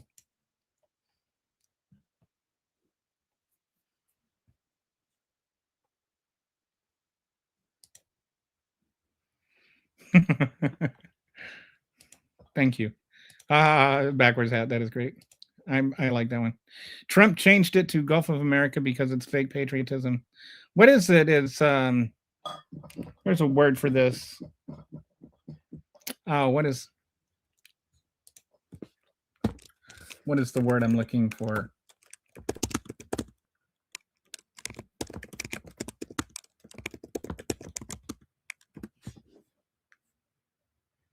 Jingoism. That's what I'm trying to think of. It's just jingoism. The topic, I'm just going through comments and responding.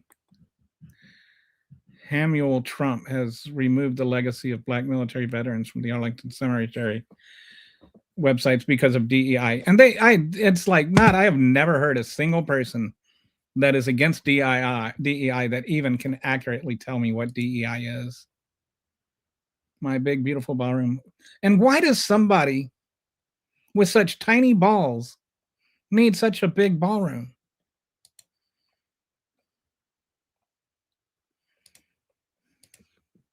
The Epstein War, the dad jokes.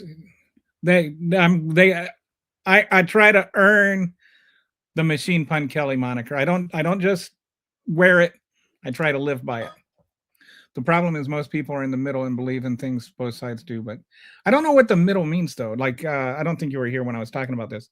Like, take healthcare and look at, give me a far left position, a center left position, a center position, a center right position, and a far right position.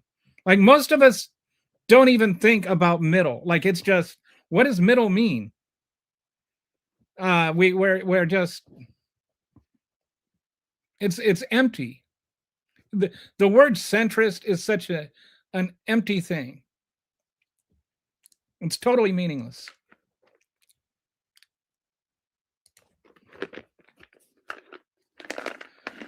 MAGA got Trumped hard right in the gas hole. The ones that the no new war ones that are now defending Trump. Well, he said no new forever wars. No, he didn't. He said no new wars. Trump had a $45 million birthday parade and pushed a military birthday parade. He wanted to be Kim. He wanted to be Kim. He went to North Korea and he watched this parade. He's like, I want one of those. And he came back and he asked for one of those. They can never make a gold point. I used to be socially liberal and fiscally conservative. That's been the cool thing to say, right? For like the last 30, 40 years. I don't even know what either of those things mean. I think that people have rights. I don't think people's rights should be based on what their skin color is or what their pronouns are or what, whether they're transgender or not. I don't think they should be taken away because they're gay and they choose to love somebody else. I think the government should just stay the hell out of our personal life. I also think the government should help people that need help. I don't know what that makes me. I don't know. That makes me a socially liberal and fiscally conservative is like, what does that mean? Because when I see people say they're fiscally conservative, they have no problem with shelling out trillions of dollars to Defense Department or to, spending millions and millions and billions of dollars on a war. But then they complain about spending a tenth of that amount of money on feeding children. Like, to me, that's not fiscally conservative. To me, fiscally conservative is the opposite of that. You only spend money on actual helping people. Why do we need to be able? We spend more money on our defense than the next 40 countries combined. How is that fiscally conservative? Have a good one, Dad. Thank you for liking my jokes. Going through the old comments, if Bibi is gone, does that make Donald president now? Yeah, that was a good one. That was pretty funny. Who's yeah. That guy got me laughing. How do I leave the stream on the phone? I can still hear it when I don't know, dude. I'm sorry. I've never the only experience I have with this is from StreamYard and streaming.